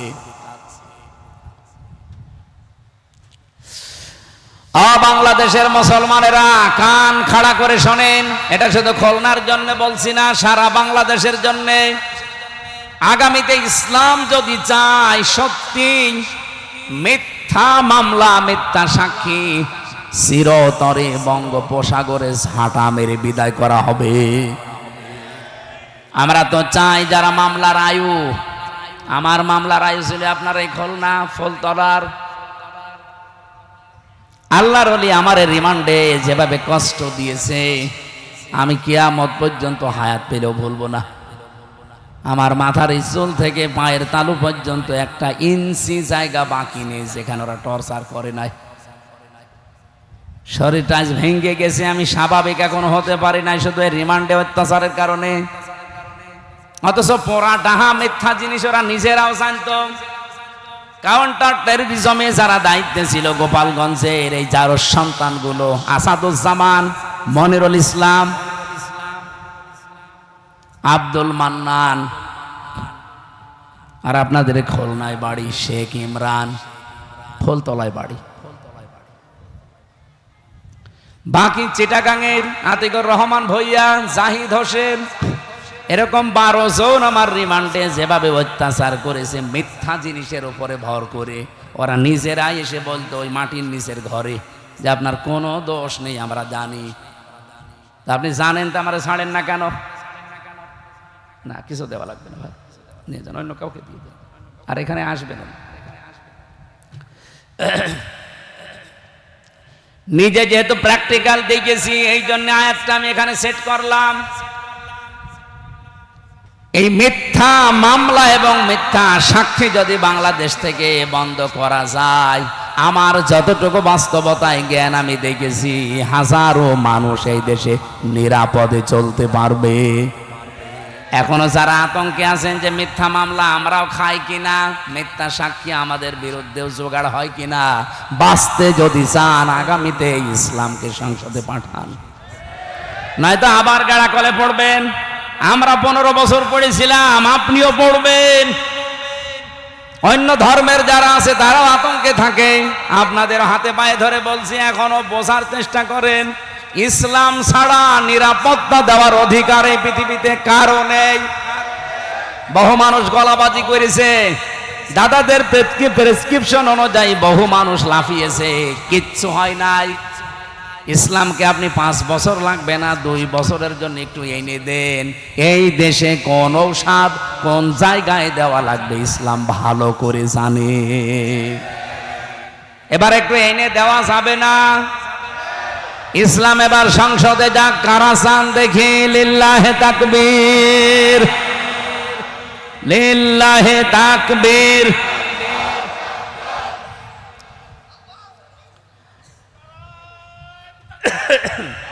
আলহামদুলিল্লাহ ভাই।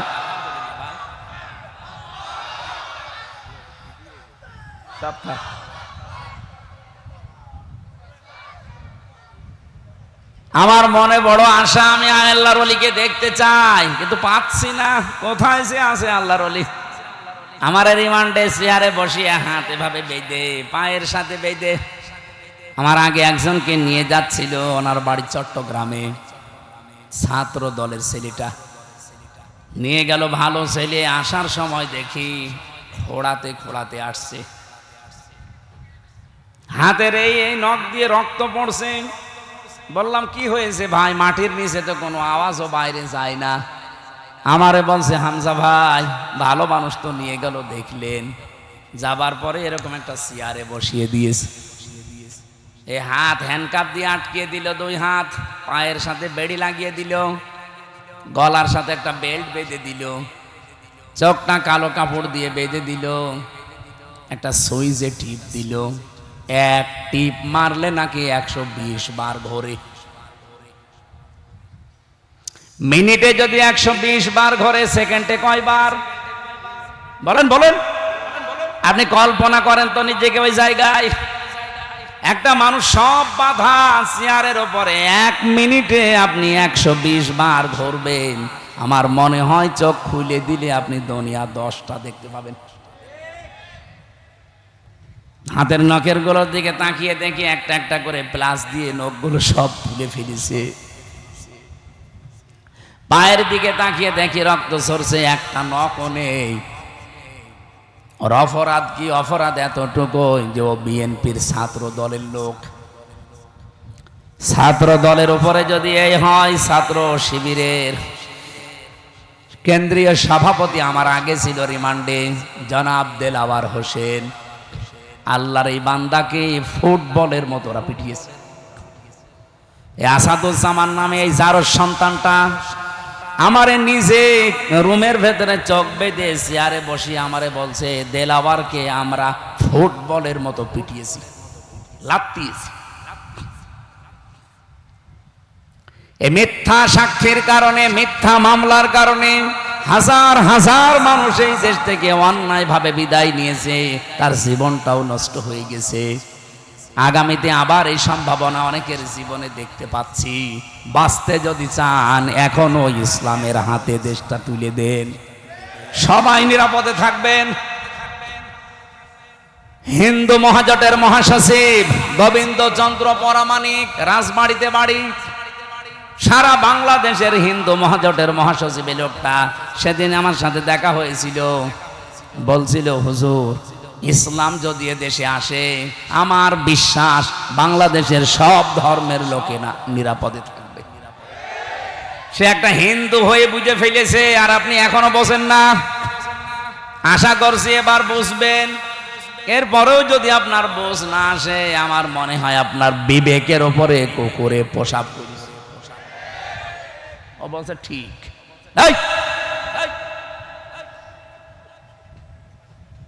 বিবেক কবে জাগ্রত হবে আপনার? ইমাম মালিক ডাক দিলেন, আল্লাহর বান্দি, সাক্ষী যেহেতু তোমার একটাও নেই, তুমি আন্দাজে ধারণা নিক্ষেপ করেছিলে জেনার, সুতরাং এখন তোমার 2 নম্বরে শাস্তি হবে। তোমার সাক্ষী জীবনে আর কোনো দিন গ্রহণ করা হবে না। আমার মনে হয় যারা মিথ্যা মামলা দেন, মিথ্যা সাক্ষী দেন, 3 বছর, 5 বছর, 10 বছর, 15 বছর পরে মামলাটা খারিজ হয়ে যায়, কোনো প্রমাণ পায় না।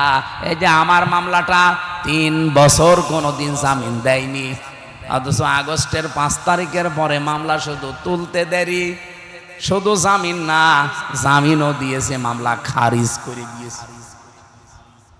আমি জিজ্ঞাসাও করেছিলাম জজ সাহেবকে যে আপনার কাছেই তো এই মামলা আসতো 3 বছর, তখন তো আপনি জামিন দিতেন না, এখন কি এমন পেলেন যে জামিন না খারিজ করে দিলেন? হুজুর, এতদিন আমার হাত বাঁধা ছিল, এখন আমার হাত খোলা আছে। আমরাও চাই এই দেশে যারাই দায়িত্বে থাকবে তাদের হাত আবু সাইদের মতো খোলা থাকবে। আর এটা সম্ভব হবে 1628 জন মানুষকে একটু হাত খোলা অবস্থায় পেলে। আর আমরা ওইটাই চাচ্ছি, ইসলাম দিয়ে মন মতো না, আমেরিকার প্রেসক্রিপশন দিয়ে হবে না, ভারতের প্রেসক্রিপশন দিয়ে হবে না, এটা প্রেসক্রিপশন লাগবে কোরআনের। এগুলো কোরআনে আছে না নেই? ইমাম মালিক বলেছে তোমাকে এখন প্রথমে 80টা বেত মারা হবে চামড়ার চাবুক দিয়ে। 2 নম্বরে কোনো দিন আর বেঁচে থাকতে তোমার কোনো সাক্ষী আর গ্রহণ করা হবে না।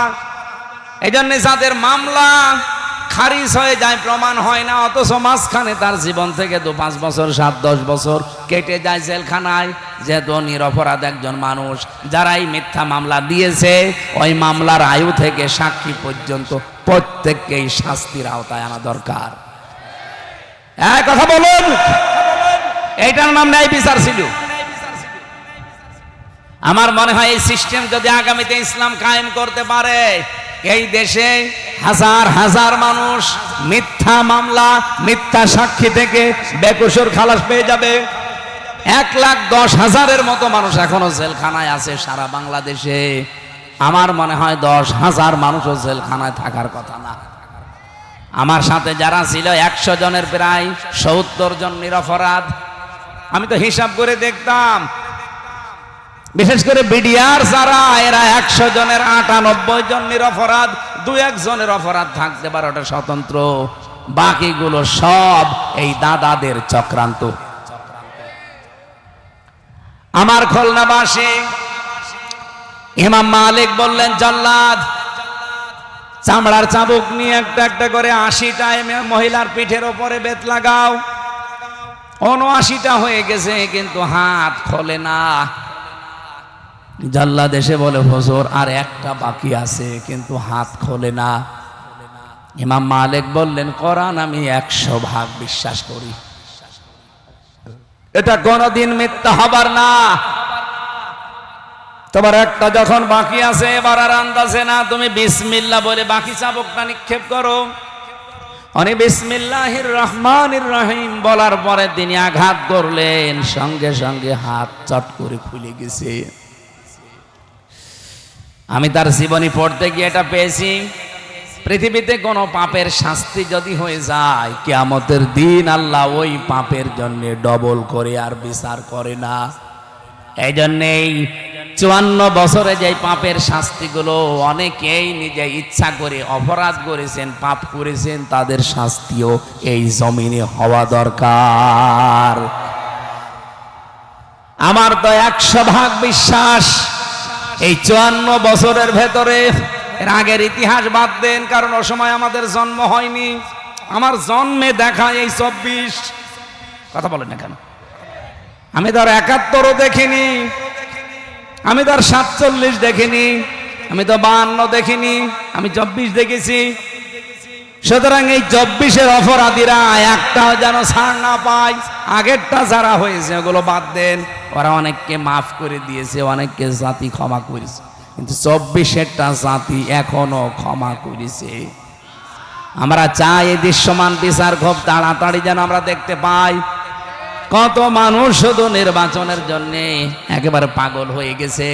আরে ভাই, বিচার যদি স্পষ্ট আপনি দেখতে না পান, নির্বাচন দিয়ে আবার ঠিক ওই 9 সালের মতোই হবে, ওই 14 সালের মতোই হবে, ওই 18 সালের মতোই হবে, সর্বশেষ এই 24 সালের মতো হবে। কথা বলেন ঠিক কিনা?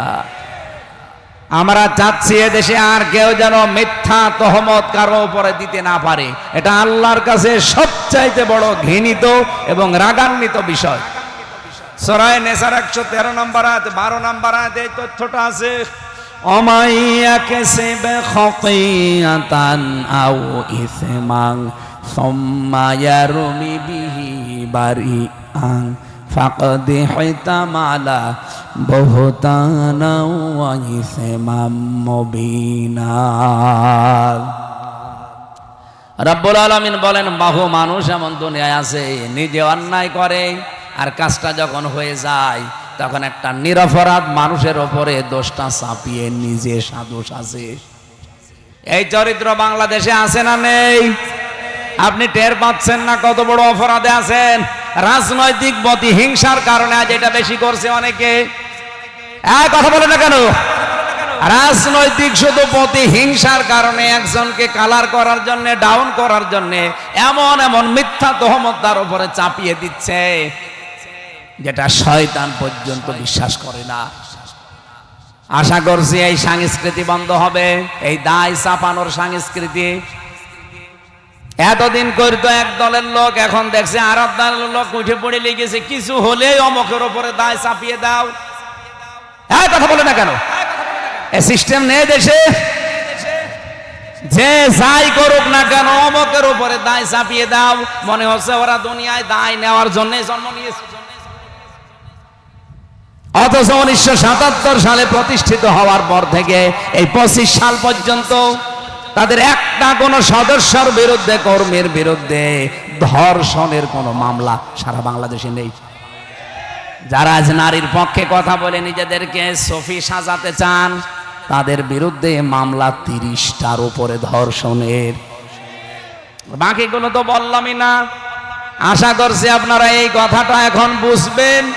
যাদের উপরে যেই দোষ চাপিয়ে দেওয়া হয়, এই দোষ যদি সেই লোকটা না করে, এই অপরাধ আল্লাহ আপনাকে দিয়ে করাবে, এরপরে আপনার মরণ হবে। যা যা করেছিল হাসিনা আলেমদের উপরে, ডক্টর মাহমুদুর রহমান আমার দেশ পত্রিকার সম্পাদক একটা বই লিখেছে, আলেমদের উপরে নিপীড়ন। দেখেননি? যদি কারো কেনা থাকে দেখে নেবেন কি করে নাই। আমার সাথে 76 জন আলেম ছিল এক জায়গায়। সারা জেলখানার আচরণ একরকম, আরে আলেমদের সাথে আচরণ আর এক রকম। যদি জেলারকে সোফারকে বলতাম এত কড়াকড়ি কেন, বলে আমাদের উপরে নির্দেশ আছে। কাদের? আর বলতো না। কোরবানির কয়েকদিন আগে তো আমারে ধরেছে, বললাম যে জেলার সাহেব, সোফার সাহেব, আপনি সর্বোচ্চ জায়গায় জেলখানায় একটু অনুমতি দেন যে বাড়িতে 1 মিনিট কথা বলি, যে কোরবানি একটা ওয়াজিব কাজ, এটা দেবে না দেবে না তারা তো গার্জিয়ানের কাছে জিজ্ঞাসা করবে। এত করে তার কাছে আমরা এই 77-76 জন আলেম মিলে কথা বললাম। থোড়াই কি আর কিচ্ছু মনেই করলো না। গিয়াসউদ্দিন কুমিল্লায় বাড়ি, ওনারও কিছু করার নেই, কারণ ওনার হাত পা বাঁধা। কিছু করলে ওনারে ট্রান্সফার করে দেবে অথবা চাকরি খেয়ে নেবে। এই ছিল দেশের অবস্থা। যা যা করেছিল আলেমদের উপরে, জনগণের উপরে, আল্লাহ সবগুলো এখন যারা ছিল তাদের উপরে চাপিয়ে দিয়েছে।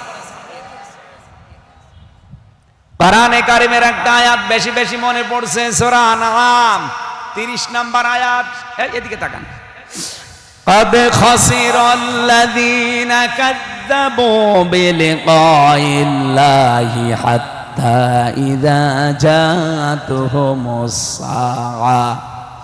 রব্বুল আলামিন বলেন, ক্ষতিগ্রস্ত হয়ে গেছে ওই মানুষের জীবন, যেই মানুষগুলো পৃথিবীতে এটা বিশ্বাস করে যে আল্লাহর সাথে সাক্ষাৎ করা লাগবে না, আল্লাহর সাথে আমার সাক্ষাৎ হবে, দেখা হবে, এটা যারা বিশ্বাস করেন না, আল্লাহ পাক তাদের জন্য বলেন হঠাৎ করে যখন মরণ চলে আসবে তখন ওই মানুষগুলো পেছনের দিকে তাকাবে আর আফসোস করবে।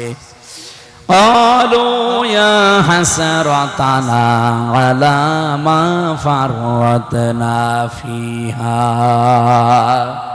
আমি কি পাঠালাম, এই আয়াতটা যে কত বাস্তব আমি সেদিন সিঙ্গাপুরে দেখলাম। মালয়েশিয়াতে গিয়েছিলাম, যে হোটেলে উঠি দেখি নিচে 2 জন বসে বসে চা খাচ্ছে। যে বললাম কি এখানে কেন? বলছে হুজুর আমরা আগেই পালিয়েছি। আপনি পালালেন কেন? আপনার না 620টা বাড়ি। দুদুকে খুঁজে পেয়েছে, আল জাজিরা রিপোর্ট দিয়েছে আপনার বাড়ির সংখ্যা সারা পৃথিবী মিলে 620টা। অথচ আপনি আজ হোটেলে থাকেন, কিছুই তো ভোগ করতে পারলেন না। কি করলেন জীবনে? হুজুর দোয়া করেন, দোয়া আসবে আপনার জন্য। বাংলাদেশের বাড়িগুলো নয় জনগণ জ্বালিয়ে দিয়েছে, পুড়িয়ে দিয়েছে। বাইরের দেশে সাহেব পাড়া আছে আপনার, এদিকে তাকান, আপনার বেগম পাড়া আছে, এই সিঙ্গাপুরে বাড়ি আছে, একটাতেও থাকতে পারেন না। এই মালয়েশিয়াতে আপনি বেগম পাড়া, সাহেব পাড়া বানিয়েছেন, থাকতে পারেন না, থাকেন আজ হোটেলে প্রতিদিন 20,000 50,000 টাকা করে ভাড়া দিয়ে। এখান থেকেও যদি কেউ শিক্ষা না নেন, আবার যদি ওই ফ্যাসিস্টদের মতো ওই জালেমদের মতো আচরণ কেউ আরম্ভ করেন, অনেকে তো আরম্ভ করে দিয়েছে। বাবা শাহজালাল, মদের কাছে কুত্তা বিড়াল সব হালাল। মনে আছে যে বাবার দেশ পেয়েছে, যত রকমের অন্যায় অবৈধ অত্যাচার, বিশেষ করে এই চাঁদাবাজির কারণে যাদের উপায় হয়েছে এই 1 বছর 1 মাসে কোটি কোটি টাকার উপরে। আমি এটা মিথ্যা বললাম? খুলনায় না হতে পারে, আমার কুষ্টিয়া। আমি তো নিজে দেখতে পাচ্ছি, কোন মার্কেটে ঢুকতে পারি না, হাউমাউ করে জড়িয়ে ধরে কান্নাকাটি করে যে আর পারি না, সুযোগ যে কবে আসবে এই জালেমদের চিরতরে বিদায় করার জন্য। এই জন্য যারা চাঁদাবাজি করছেন তারা কিন্তু নিজেকে যেমন ডোবাচ্ছেন, দলকেও ডোবাচ্ছেন। আপনি কি মনে করেন যে চাঁদাবাজি না করলে চলা যায় না? বাংলাদেশ জামাত ইসলামীর বিপক্ষে তো কোনো দিন আজ পর্যন্ত চাঁদাবাজির একটা মামলা পেলাম না। তারা চলছে কি করে? আপনি অবৈধভাবে ইনকাম করছেন, করেন, কিন্তু সাবধান বাণী আল্লাহর, আমার না, আমি শুধু অ্যাডভার্টাইজ করছি। আপনি যদি এই 1 বছর 1 মাসে 500 কোটি টাকার মালিক হন, ও তো 620টা বাড়ি মানিয়ে একটাও থাকতে পারে না। আপনি 500 কোটি টাকার মালিকও যদি হন, 1 টাকাও ভোগ করতে পারবেন না। এগুলো তো যাবেই, আরো নিজের বাবারটাও যাবে। আমি এটা বানালাম। অহুম ইয়াহমিলুনা আওজারহুম আলা যুহুরিহিম। আল্লাহ পাক বলেন এই মানুষগুলো তাদের পাপের বোঝা পিঠের উপরে বহন করে নিয়ে যাচ্ছে, যাবে। আল্লাহ যদি এখানে ঝাড় দিতেন, আমি আয়াত পড়তাম না। আল্লাহ দিয়েছেন আওজার, এরপরে দিয়েছেন ইয়াহমিলুনা। এটা মজারে, বর্তমান, ভবিষ্যৎ, প্রেজেন্ট, ফিউচার। সুতরাং যারা মানুষের সম্পদ আত্মসাৎ করা, ফাঁকি দিয়ে খাওয়া, অন্যায়ভাবে ঘুষ সুদের মাধ্যমে ভক্ষণ করা, চাঁদাবাজি করা, আপনি কি টের পাচ্ছেন কি হয়ে যাচ্ছে? কিয়ামতের ওই কঠিন ময়দানে আপনার পাপের বোঝা কিন্তু শুধু ওই 10 কেজি 20 কেজি থাকবে না, বাড়তেই থাকবে। আমি আউসারের ব্যাখ্যা পড়ছিলাম, মুফাসসির সৈয়দ কুতুব রহমাতুল্লাহ আলাইহি ফি জিলালিল কোরআনে লিখেছেন, এই দুনিয়ার ময়দানে কেউ যদি 50 বছর হায়াত পেয়ে 50 মন গুনাহ করে মরে যায়, কিয়ামতে তার মাথার উপরে, পিঠের উপরে 50 মন গুনাহ আল্লাহ চাপিয়ে দেবে, তার বিচার শেষ। কিন্তু একটা মানুষ যদি 50 বছরে গুনাহ করেছে 50 মন, ঠিক আছে, এমন এমন কাজ সে আঞ্জাম দিয়ে গেল, কিয়ামত পর্যন্ত তার এই পাপের বোঝা বাড়তেই থাকবে। এমন গোনা দেশে নেই? বলেন বলেন। আপনি এমন একটা ছাত্র সংগঠন বানিয়ে গেলেন, আপনি মরে গেছেন, কিন্তু তারা তো থেমে নেই, তারা বিশ্বজিৎ কেউ ছাড়ে না। এরকম ছাত্র সংগঠন নেই? বিশ্বজিৎকে যে কুপিয়েছিল ওই ছেলেটা আমার সাথে জেলখানায় ছিল, শাওন, এই খুলনায় বাড়ি, কপিলমণি। কপিলমণি আছেন একটাকে যায়, ওই জায়গায় বাড়ি। কয়েকদিন আগে তার মা বাবা হাউমাউ করে কাঁদছিল, আমারে বলছে একটু দেখেন ছেলেটার কতদিন ছেলে থাকবে। এক বাবের এক ছেলে। আপনি মারা গেলেন, কিন্তু আপনার ছাত্র সংগঠন এমন, ওরা বসে নেই, ওরা মানুষকে কুপিয়ে মারে, ওরা পাথর দিয়ে মারে। আপনি মরে গেছেন 50 মন গোনা নিয়ে, আপনার এই দলীয় লোকজন যতদিন দুনিয়ায় টিকে থাকবে, ওরা যত অপরাধ করবে, ফ্লাক্সি লোড হয়ে আপনার আমল নামায় যেতেই থাকবে। গোনা ছিল 50 মন, কিয়ামত আসতে আসতে গোনার পাল্লা হবে 500 মন। এক কথা বলুন, এরকম জীবন বাংলাদেশে কারো নেই। এতটুকু বলে আল্লাহ শেষ করেন, এর পরেরটা আরো মারাত্মক। আল্লাহ পাক বলেন আলা সামায়াসিরুন, এই মানুষগুলোকে কিয়ামতের ময়দানে যখন পাপের বোঝাগুলো একটার পরে একটা বাড়তেই থাকবে, 50 মন, 100 মন, 150 মন, 200 মন, 5000 মন যখন হয়ে যাবে পাহাড়ের মতো, ফেরেশতারা বলবে কত নিকৃষ্ট বোঝা এই লোকটা বহন করে নিয়ে যাচ্ছে। ও বাংলাদেশের রাজনৈতিক নেতারা, নিজেরা তো অপরাধ করছেন, এমনকি মানুষ দিয়ে যারা অপরাধ করাচ্ছেন, একটু বিবেকের কাছে প্রশ্ন করেন, আপনার গোনা 500 মন ছিল, কিয়ামতের দিন যদি 50,000 মন হয়ে যায়, ফেরেশতারা যদি দেখে বলে কত নিকৃষ্ট বোঝা এ নেতা বহন করে নিয়ে যাচ্ছে, ও লজ্জা রাখবেন কোথায়? আশা করছে আপনার বিবেকের উপর একটা ধাক্কা দেবে আয়াতটা। বাড়িতে যে সূরা আনামের 30 নম্বর আয়াত একটু ব্যাখ্যা সহ পড়েন, দেখবেন আপনি পরিবর্তন হতে পারবেন। কোরআনও যদি আপনার পরিবর্তন আনতে না পারে, আপনি বিশ্বাস করতে পারেন আপনার কপালে আর হেদায়েত নেই। কথা বলেন ঠিক কিনা? সুতরাং আল্লাহ যে 4টা কাজে সবচাইতে বেশি রাজি, আর যে 4টা কাজে সবচাইতে বেশি নারাজ, আল্লাহ আমাদেরকে এখান থেকে মাহফুজ রাখেন, বলেন আমিন। যেহেতু রবিউল আউয়াল মাস, এই কেন্দ্রিক একটা আয়াত পড়েছি, তাফসীর আকারে কথা বলতে চাচ্ছি।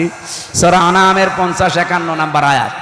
রব্বুল আলামিন বলেন, আমাদের দেশের জন্য এটা এত জরুরি, আমি বিশ্বের যতগুলো দেশে গেছি, শুধু বাংলাদেশ আর ভারত, এই 2টা দেশে এই আয়াতটা আমার মনে হয় 100 ভাগ কার্যকর। আন্দাজে নবীর উপরে এমন এমন জিনিস চাপিয়ে তাকে আমরা আল্লাহর উপরে তুলে ফেলি। বিশেষ করে যে রবিউল আউয়ালে আমরা ঈদে মিলাদুন নবী বানিয়েছি, ঈদ মুসলমানদের জন্য 2টা, একটা ঈদুল ফিতর, ঈদুল আজহা, এর বাইরে মুসলমানের কোনো ঈদ নেই। কথা বলেন না কেন?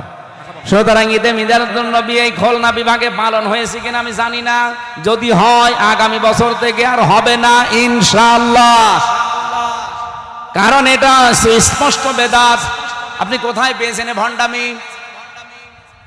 ঈদে মিলাদুন নবী নামে কোন ঈদ এই পৃথিবীতে আল্লাহর পক্ষ থেকে এসেছে? বলেন বলেন। আপনি আনন্দ করেন, রাসূল যেই দিন জন্ম নিয়েছিলেন তার শুকরিয়া আদায় করার জন্য ওই দিন উনি রোজা রাখতেন। আপনি রোজা রাখেন? আপনি 63 দিন ব্যাপী কি আরম্ভ করেছেন ঈদে মিলাদুন নবীর নামে, অথচ মিলাদ নামে যেটা আমাদের দেশে আছে এইটাও যদি আমরা হালকা মানতাম। আমি তো 27টা শিক্ষা পেয়েছি, একটা শিক্ষাও বাংলাদেশের মানুষ নেয় না। সিরাত ইবনে হিশাম থেকে বলছি, বিশ্ব নবীকে আমরা যেগুলো যেগুলো বলতে চাই, আল্লাহ বলেন নবী আপনি বলেন ওগুলো একটাও আমি না। উল্লা আকুলু লাকুম ইনদি খাযাইনুল্লাহ, নবী আপনি বলেন আমি এ কথা বলি না যে আল্লাহর ধন ভান্ডার আমার কাছে আছে। ওয়ালা আ'লামুল গায়বা, আমি এ কথাও বলি না যে আমি গায়েব জানি। ওয়ালা আকুলু লাকুম ইন্নী মালাক, আমি এ কথাও বলি না যে আমি ফেরেশতা। আমি কি বলি? ইনাত্তাবিউ ইল্লা মা ইউহা ইলাইয়া, আমার প্রতি যেটা নাজিল হয় ওইটা শুধু আমি অনুসরণ করি। কুল হাল ইয়াস্তাবিল আ'মা ওয়াল বাসীর, যারা চক্ষুষ্মান যারা অন্ধ এরা কি সমান? আফালা তাতাফাক্কারুন, এরপরেও কি চিন্তা করবা না? কে বলছেন? বলেন বলেন, কি মারাত্মক কথা! আফালা তাতাফাক্কারুন, আল্লাহ আফসোস করছেন, এরপরেও কি তোমাদের চিন্তা আসবে না? ওয়াংদির বিহিল্লাযিনা ইয়াখাফুনা আইয়ুহশারু ইলা রাব্বিহিম, হে নবী এই কোরআন দিয়ে যে মানুষগুলো আল্লাহর সামনে হাসর করা লাগবে এই ভয় করে তাদেরকে সতর্ক করেন। মিন দুনিহি ওয়ালিয়্যুন ওয়ালা শাফি', কিয়ামতের ময়দানে আল্লাহ পাক ছাড়া কোনো অভিভাবক কোনো সুপারিশকারী কারো পক্ষে থাকবে না, এটা যেন মানুষ সতর্ক হয়। আফালা ইয়াত্তাকুন, এরপরেও কি তারা সতর্ক হবে? আশা করছি তারা সতর্ক হবে। এ পর্যন্ত আমাদের মাতৃভাষায় অর্থ ছিল, এবার আমরা একটু ব্যাখ্যার দিকে যেতে চাচ্ছি। মূল শিক্ষাটা আমি শেষে দেব ইনশাআল্লাহ। খুলনাবাসী, আমি যেটা আয়াত থেকে প্রমাণ পেয়েছি, আজ বাংলাদেশ, ভারতে, পাকিস্তানে নবীকে নিয়ে আমরা যেটা বলতে চাই, অথচ নবীজিকে আল্লাহ বলেন এগুলো বলেন আপনি যেগুলো আমি একটাও না। নবী যদি খাজানার ভান্ডার তার কাছে না থাকে, কত পীরের কাছে আজ খাজানার ভান্ডার আছে বলে আমরা বিশ্বাস করি অলরেডি। কথা বলুন, বলে কেউ ফেরে না খালি হাতে, খাজারে তোর দরবারেতে। নবীজিকে বলতে বললেন আল্লাহ যে আমার কাছে ধন ভান্ডার নেই, আল্লাহর খাজানা নেই। নবীর কাছে না থাকলে পীরের কাছে থাকে কোন কায়দায়? হে নবী বলেন আমি গায়েব জানি না, অথচ আজ কত জায়গায় দেখতে পাই গায়েব না। 100 বছর পরে কি হবে তাও বলে দিচ্ছে। হে নবী আপনি বলেন আমি কিন্তু ফেরেশতাও না, আমি তোমাদের মতো মানুষ, অথচ সেখানে আজ আমরা নবীকে ফেরেশতাদের উপরে তুলে ফেলেছি। ফেরেশতারা কিসের তৈরি বলেন তো? বলেন বলেন। অনেকেই নবীকে নূরের তৈরি বানিয়ে মাটির তৈরি এ কথা বলতে নারাজ, অথচ কোরআনে কারীম জানিয়েছে কুলিন্নামা আনা বাশারুম মিসলুকুম, নবী আপনি বলেন আমি তোমাদের মতো মানুষ। এই যে ইন্নার পরে যদি মা আসে, আলেম যারা আছে জিজ্ঞাসা করেন বাংলা অর্থ দাঁড়ায় একমাত্র, কেবলমাত্র, শুধুমাত্র। আল্লাহ পাক বলেন নবী আপনি বলেন আমি কিন্তু শুধুমাত্র তোমাদের মতো মানুষ। পার্থক্য আছে, ইউহা ইলাইয়া, আমার প্রতি ওহী আসে, তোমাদের প্রতি আসে না, এইটাই পার্থক্য। সুতরাং আজ নবীকে নিয়ে যা উল্টা পাল্টা করছেন, গরম সন্ন্যের নামে, ঠান্ডা সন্ন্যের নামে বিভিন্ন নাম নিয়ে, আশা করছি আপনারা থামবেন। বিবেকে যদি আপনার কাজ না করে আপনি মুসলমান থেকে বের হয়ে যান, তাও নবীকে নিয়ে উল্টা পাল্টা কাজ করে ক্ষতি করেন না ইসলামের। বাইরে যাওয়া যায় না, বাইরের দেশের মানুষগুলো আমাদের এই দৃশ্য দেখে তারা হাসাহাসি করে, ইসলাম এই পাগলামি ধর্ম ইসলাম। বিশ্বনবী মুহাম্মদুর রাসূলুল্লাহকে আল্লাহ পাক যেটা দিয়েছিলেন তিনি বলেন আমি শুধু এইটার অনুসরণ করি, আর তোমাদেরকেও বলি এইটার অনুসরণ করতে। আপনারা যারা এই রবিউল আউয়াল মাস আসলে মিলাদ পড়া নিয়ে পাগল হয়ে যান, জীবনে কোনোদিন মিলাদের প্রথম শিক্ষাটা নিয়েছেন? আর রাহিকুল মাখতুমে পড়েছিলাম, আল্লামা শফিউর রহমান বলেন, তিনি লিখেছেন হযরতে হালিমাতুস সাদিয়া রাদিয়াল্লাহু তাআলা আনহা নবীজির জন্মের পরে তাকে কোলে তুলে নিয়েছিলেন। আমরা জানি মিলাদ মানে এটা বিলাদুন থেকে, এর বাংলা অর্থ জন্ম। জন্মের কাহিনী তো আপনারা শুনতে চান। নবীজি জন্মের পরে কি করেছিলেন সেই কাহিনী আপনাদেরকে কয়েক মিনিটে একটু শিক্ষার জন্য বলছি। উনি প্রথমে নিজের মায়ের স্তনের দুধ পান করেছিলেন আমেনার, 2 নম্বরে পান করেছিলেন উম্মে আইমান এই দাসীর, 3 নম্বরে যার দুধ পান করলেন তিনি হযরতে হালিমা। হযরতে হালিমা তখনও মুশরিকা, তিনি বলেন আমার ডান স্তন তাকে পান করতে দিলাম, মোহাম্মদ পান করেছে, বাম স্তনে মুখ লাগালাম, তিনি মুখ বের করে নিলেন। 1 বার 2 বার 3 বার মুখ বের করে নিলেন। জোর করে লাগাতে গেলেই আমার চোখের দিকে তাকিয়ে ইশারা দেয়, মা হালিমা জোর করেন কেন? আমি ডান স্তন তো পান করেছি, এটা আমার অধিকার ছিল, হক ছিল। বাম স্তন এটা আমার অধিকার না, আমার দুধ ভাই অধিকার আব্দুল্লাহর। আপনার তো আর একটা ছেলে আছে না, আপনি জোর করেন কেন? দুনিয়ায় আমি ভাইয়ের হক নষ্ট করার জন্য আসি নাই, এসেছি ভাইয়ের হক ফিরিয়ে দেওয়ার জন্য। খুলনাবাসী এই রবিউল আউয়ালে জন্ম নিয়ে যেই নবী মায়ের কোলে বসে ভাইয়ের হক নষ্ট করে না, ফিরিয়ে দেয়, সেই রবিউল আউয়াল এসেছে, অথচ আমরা তার উম্মত। দিন যত যায়, যত বড় হয়, আমরা ভাইয়ের হক নষ্ট করার জম হয়। কি মিলাদ পড়েন আপনি? মিলাদের এরকম 27টা শিক্ষা পেয়েছি, একটাও নেয় না, শুধু আন্দাজে মিলাদ পড়ে, ইয়া নবী। এগুলো বাদ দেওয়া লাগবে। আমি সতর্ক করছি আপনাদেরকে কোরআন দিয়ে, আনদির বিহিল্লাযিনা, কেন ইয়াখাফুনা আইয়ুহশারু ইলা রাব্বিহিম, কারণ আপনারা সবাই আল্লাহর সামনে দাঁড়াবেন এই ভয় করেন না? করেন না? আল্লাহর সামনে আমাকে দাঁড়ানো লাগবে এই ভয় যাদের আছে তাদেরকে বলছি, লাইসা লাহুম মিন দুনিহি ওয়ালিয়্যুন, কোন ওলি পাবেন না, কোন অভিভাবক পাবেন না, বন্ধু পাবেন না, ওয়ালা শাফি, সুপারিশকারী কাউকে পাবেন না আপনার সামনে। যদি কোরআনে কারিমের যে সতর্ক বার্তা আছে 500, এগুলো নিজের জীবন থেকে শুরু করে ব্যক্তিগত থেকে আন্তর্জাতিক জীবনে মিলাতে না পারেন, কেউ আপনার পাশে মরণের পরে দাঁড়াবে না। কোরআনের সতর্কবাণী শোনেন, কোরআনে 500টা আল্লাহর বিধান আছে। আমরা আগামী থেকে এই দেশে এই 500 বিধানই দেখতে চাই। এই কথা বলেন, দেখতে চান না? এটা যদি কারো কাছে রাজনীতি মনে হয়, ধান্দাবাজি মনে হয়, দুনিয়ার কাজ মনে হয়, তাহলে কোরআনের সূরা আনাম এই 51 নম্বর আয়াত কেটে বাদ দিয়ে দেন। আমি তো আমার বাবার কথা দিয়ে সতর্ক করি নাই, কিয়ামতে আইয়ুহাশারু ইলা রাব্বিহিম, রবের সামনে আপনাকে দাঁড়ানো লাগবে। আর পীর সাহেবদের মতো আপনি 40 লাখ মুরিদ নিয়ে আসবেন না। ওয়াকুল্লুহুম আতিহি ইয়াউমাল কিয়ামাতি ফারদা, কিয়ামতের ময়দানে প্রতিটি মানুষকে আল্লাহ তার সামনে দাঁড় করাবে একা একা। কয়জন করি? নিজের জীবনটা মিলান, একা একা দাঁড় করিয়ে আল্লাহ 5টা প্রশ্ন করবেন। মা তাযালু কদামা বানি আদম আব্দি ইয়াউমাল কিয়ামাতি হাত্তা ইসালান খামসিনা আন উমরিহি ফিমা আফনা ওয়া আন শাবাবিহি ফিমা আবলা। কিয়ামতের দিন 5টা প্রশ্ন করব তোদেরকে, সঠিক জবাব দেওয়া ছাড়া সামনেও যেতে পারবি না, পেছনেও যেতে পারবি না, জায়গায় দাঁড়িয়ে থাকবি। 1 নম্বরে তোর জীবন দিয়েছিলাম 60, 70, 80 বছর, কিভাবে কাটালি ওইটা বল।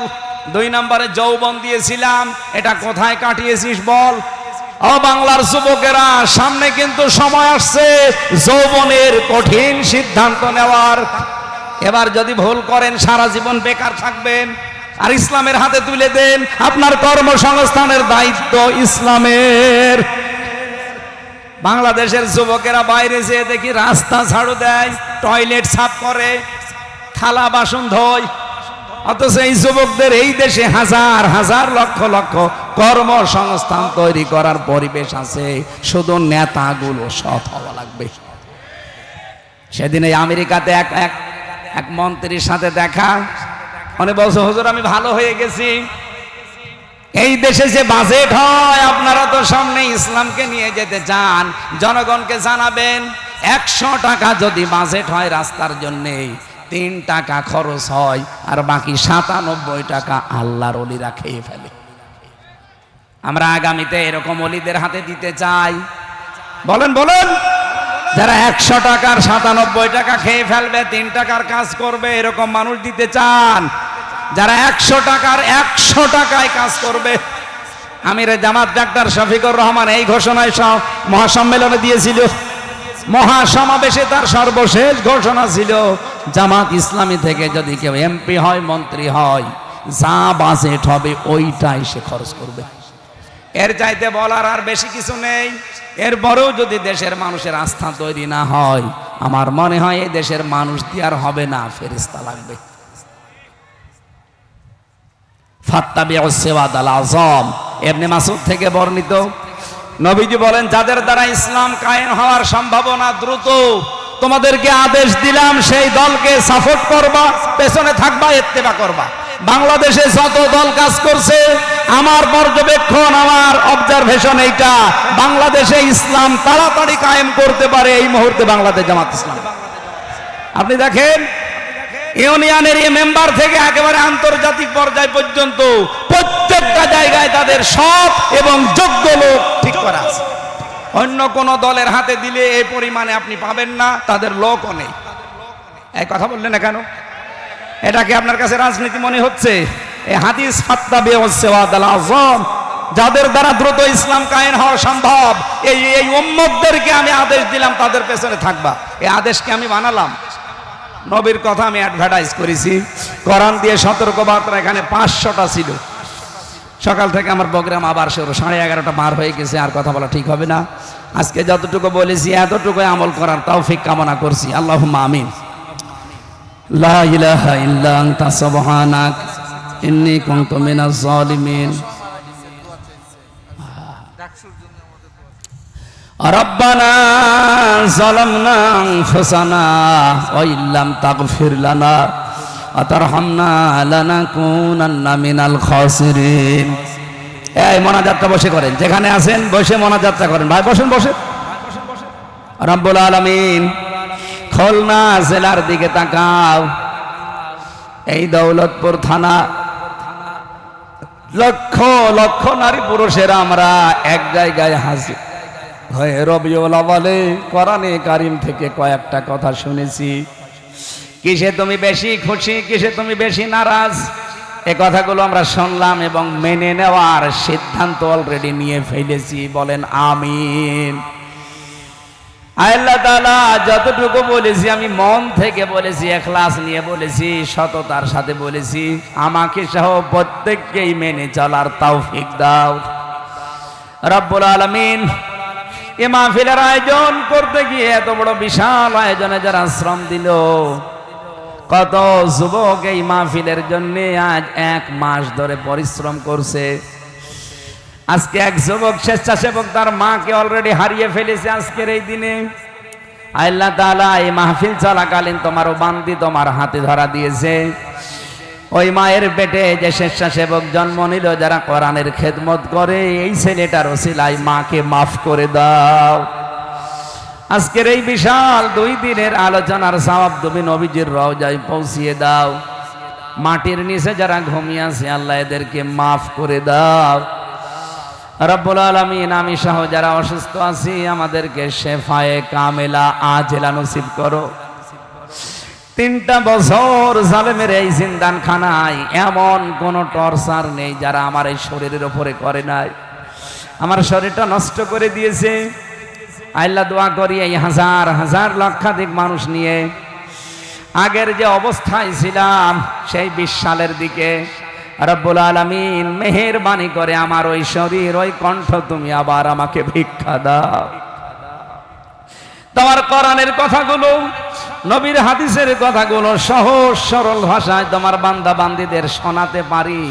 ওই শরীর, ওই কণ্ঠ তুমি আবার ফিরিয়ে দাও। এই খুলনা আমার বিভাগ, আল্লাহ তাআলা এই বিভাগের মাটির নিচে যারাই ঘুমিয়ে আছে এদেরকে তুমি জান্নাত দান করো আল্লাহ।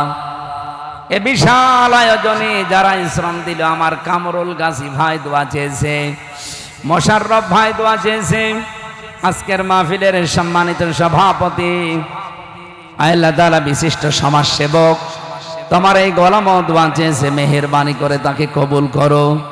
প্রধান অতিথি আজকে অসুস্থ মাহফুজুর রহমান ভাইকে তুমি সুস্থতা দান করো। বহু মায়েরা, বোনেরা, মেয়েরা আছে এমনও রোগ দিয়েছো মানুষের কাছে বলাও যায় না। রব্বুল আলামিন কোরআনের ওসিলায় আমাদেরকে শেফায়ে কামেলা আজেলা নসিব করো। কখন কার কাছে আজরাইল চলে আসে জানি না। মরতে আমাদের কোনো ভয় নেই, মরতে আমাদের কোনো আফসোস নেই, কিন্তু কোরআন দিয়ে 56,000 বর্গ মাইল চলছে, এটা দেখে আমরা মরতে চাই। এবার দয়া করে একবারের জন্যও কোরআনে কারিমকে তুমি বাংলার সংসদে একটু পৌঁছিয়ে দাও। আমি বাইরের দেশগুলোতে দেখেছি সেখানে শান্তি কি রকম, তাও তারা ইসলাম 100 ভাগ মানে না। 100 ভাগ ইসলাম মানলে কি শান্তি পাওয়া যায়? আল্লাহ সেই দৃশ্যটা চর্মচোখে দেখার মতো সুযোগ করে দাও। সাইফুদ্দিনের ছোট বোন দীর্ঘদিন ক্যান্সারে আক্রান্ত। আল্লাহ তোমার এই বান্দির যদি হায়াত থাকে শেফায়ে কামেলা আজেলা করে দাও। যদি হায়াত না থাকে, তোমার ইলমে জানা থাকে, ইমানের সাথে তুলে নাও, কষ্ট দিও না আল্লাহ। যত স্বেচ্ছাসেবক কাজ করেছে এদেরকে যে মা পেটে নিয়েছে, মায়ের পেটগুলো খাদিজার মতো বানিয়ে দাও। আল্লাহুম্মা গফিরলি ওয়ারহামনি ওয়াহদিনি ওয়াফিনি ওয়ারযুকনি ইয়া রাব্বাল আলামিন। আল্লাহুম্মা ইন্না নাজআলুকা ফি নুহুরিহিম ওয়া নাউযু বিকা মিন শুরুরিহিম। আগামীকাল ঢাকা বিশ্ববিদ্যালয়ে ছাত্রছাত্রীদের নির্বাচন আছে, ডাকসো। আল্লাহ যাদের দ্বারা মানবতার কাজ হবে, ইসলামের কাজ হবে, তাদেরকে তুমি বিজয়ী করে দিও আল্লাহ। বারাকাল্লাহু লানা ওয়া লাকুম ফিল কোরআনিল আযীম। মরণ যখনই আসবে শেষ কথা যেন বলতে পারি, লা ইলাহা ইল্লাল্লাহু মুহাম্মাদুর রাসূলুল্লাহ।